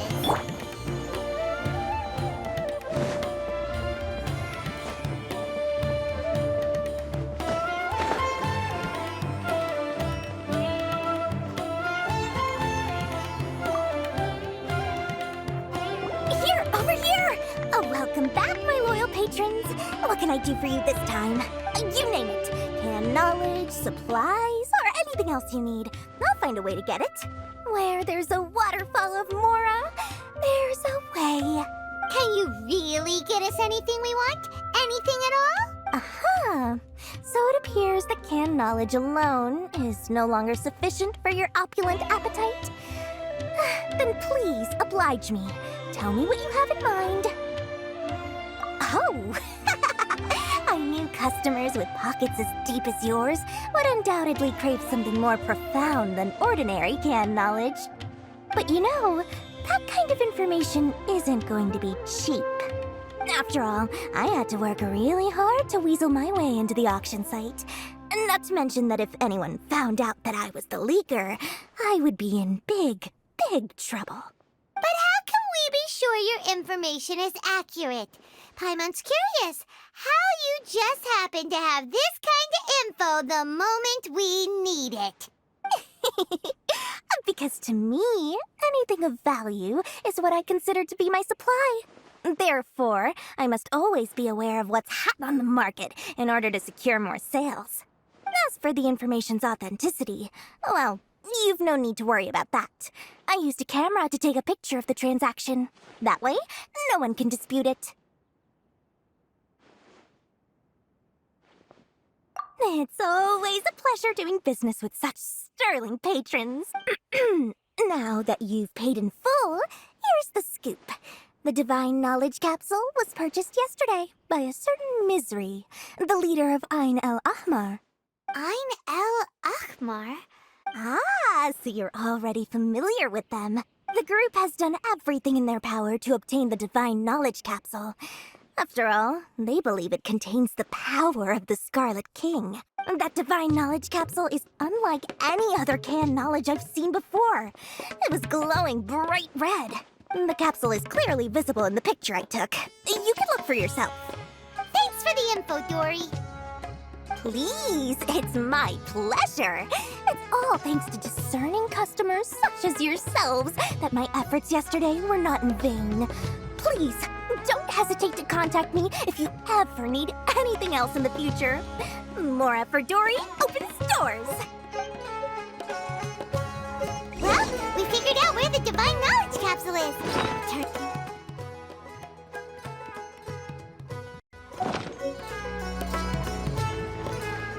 Let's head back and talk to Alhaitham.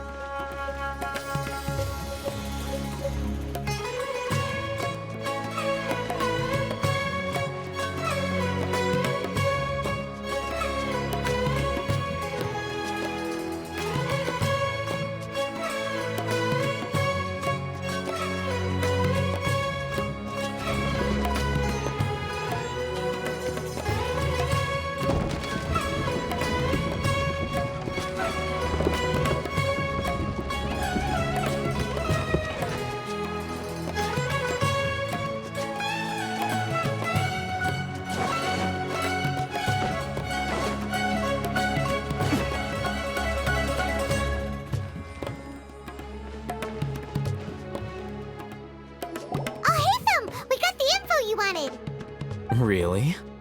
All right. Let's hear it. Dory even gave us evidence to verify the... Huh, look at that. Clear as day.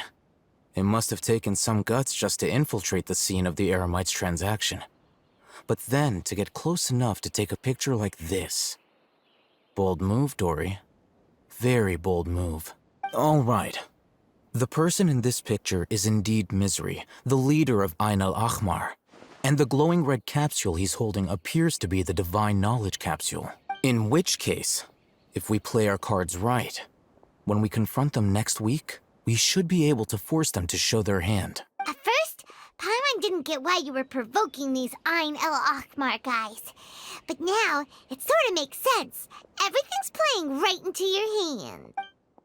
After we defeat them, we can finally have a serious talk with their boss and get them to lend us the Divine Knowledge Capsule. Thank you for your time and efforts. Take a few days off while I make some preparations. Let's meet up again on the afternoon of the arranged date, 3 o'clock sharp. See you then.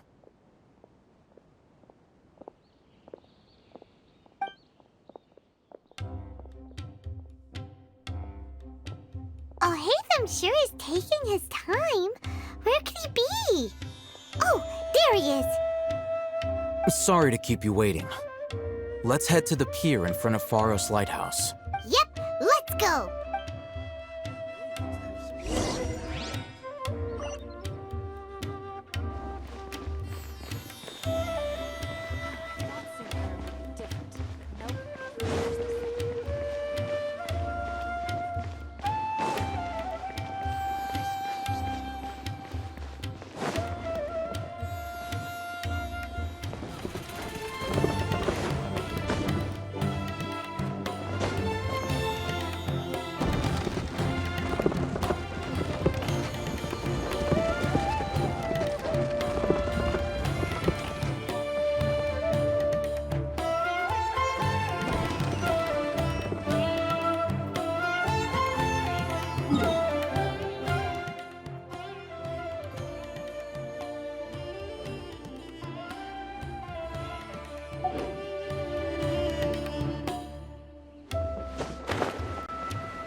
Alhaitham.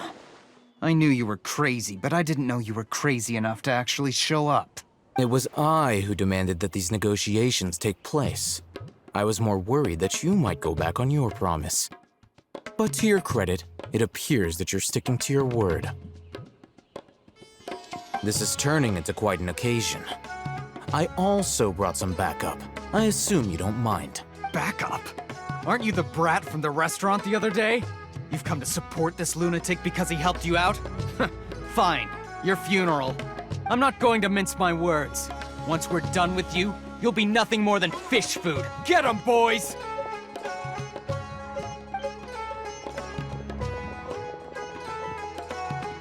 Uh-oh, here they come. Good luck, you two. That's enough. Time for retribution! Spring forth! Propagate! Here come the fireworks!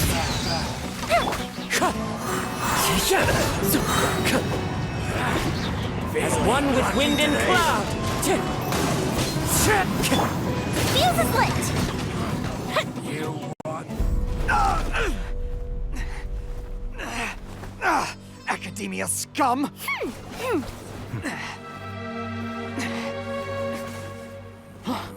Boss! Finally! Did you use it? Great! Now we can...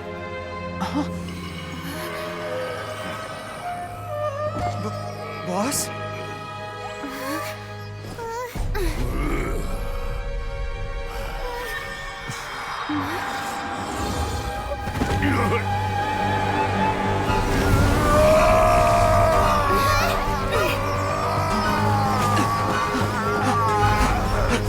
Boss! What's wrong? What happened to him? We have to cut his Akasha connection, now.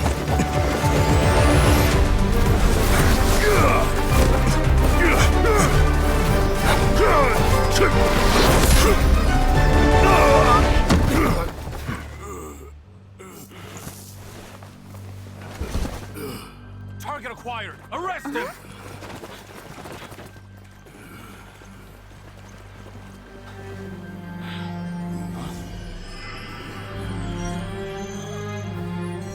Do not impede our work. Is that understood, Alhaitham? Of course. I was only trying to help. Take him away!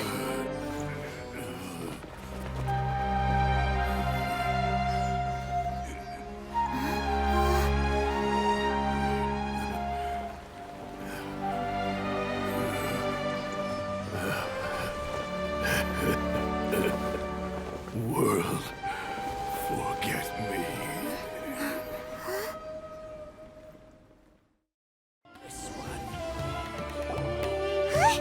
What in Tibet just happened? It's like that big guy suddenly lost his mind. It looks like he used the Divine Knowledge Capsule. You mean the Divine Knowledge Capsule did that to him? Oh, yeah. You mean how some researchers go insane after getting knowledge from Irminsul? I've heard of numerous incidents of researchers in Satyavada life going insane. The state that man is now in suggests that this is a similar situation. This Divine Knowledge Capsule does appear to be linked to the gods, but beyond that, it doesn't seem anything like the rumors suggest. Possessing it doesn't grant you divine wisdom, or did you hear what he said? World, forget me. What could that possibly mean? If the mantra took him away, then that means the Academia got the Divine Knowledge Capsule back, too. What a shame. We were so close. Still, Paimon didn't expect the Divine Knowledge Capsule would be so dangerous. Imagine if we tried to open it. Oh, who knows what would have happened to us? As things stand, there is no reason for me to remain in Port Ormos. I believe our collaboration has also reached its end. Oh, we were so busy trying to find the Divine Knowledge Capsule that Paimon forgot to ask you something. Since you're a member of the Academia, do you have any idea how we can go about meeting Lesser Lord Kusanali? Truthfully, I don't. Lesser Lord Kusanali appears to exist outside of Sumeru's entire administration. Most of the time, you wouldn't know she exists at all. Moreover, since the Academia possesses the Akasha, a symbol of our deity's wisdom, scholars have no reason to desire to make contact with the deity herself anyway. Everything about Lesser Lord Kusanali is such a mystery! I'm heading back to the Academia.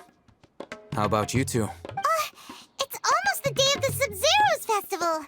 Maybe we should head back too. We've been rushed off our feet over the past few days, so maybe a little rest and relaxation will do us good. Then we'll part ways here, Alhaitham, until we meet again.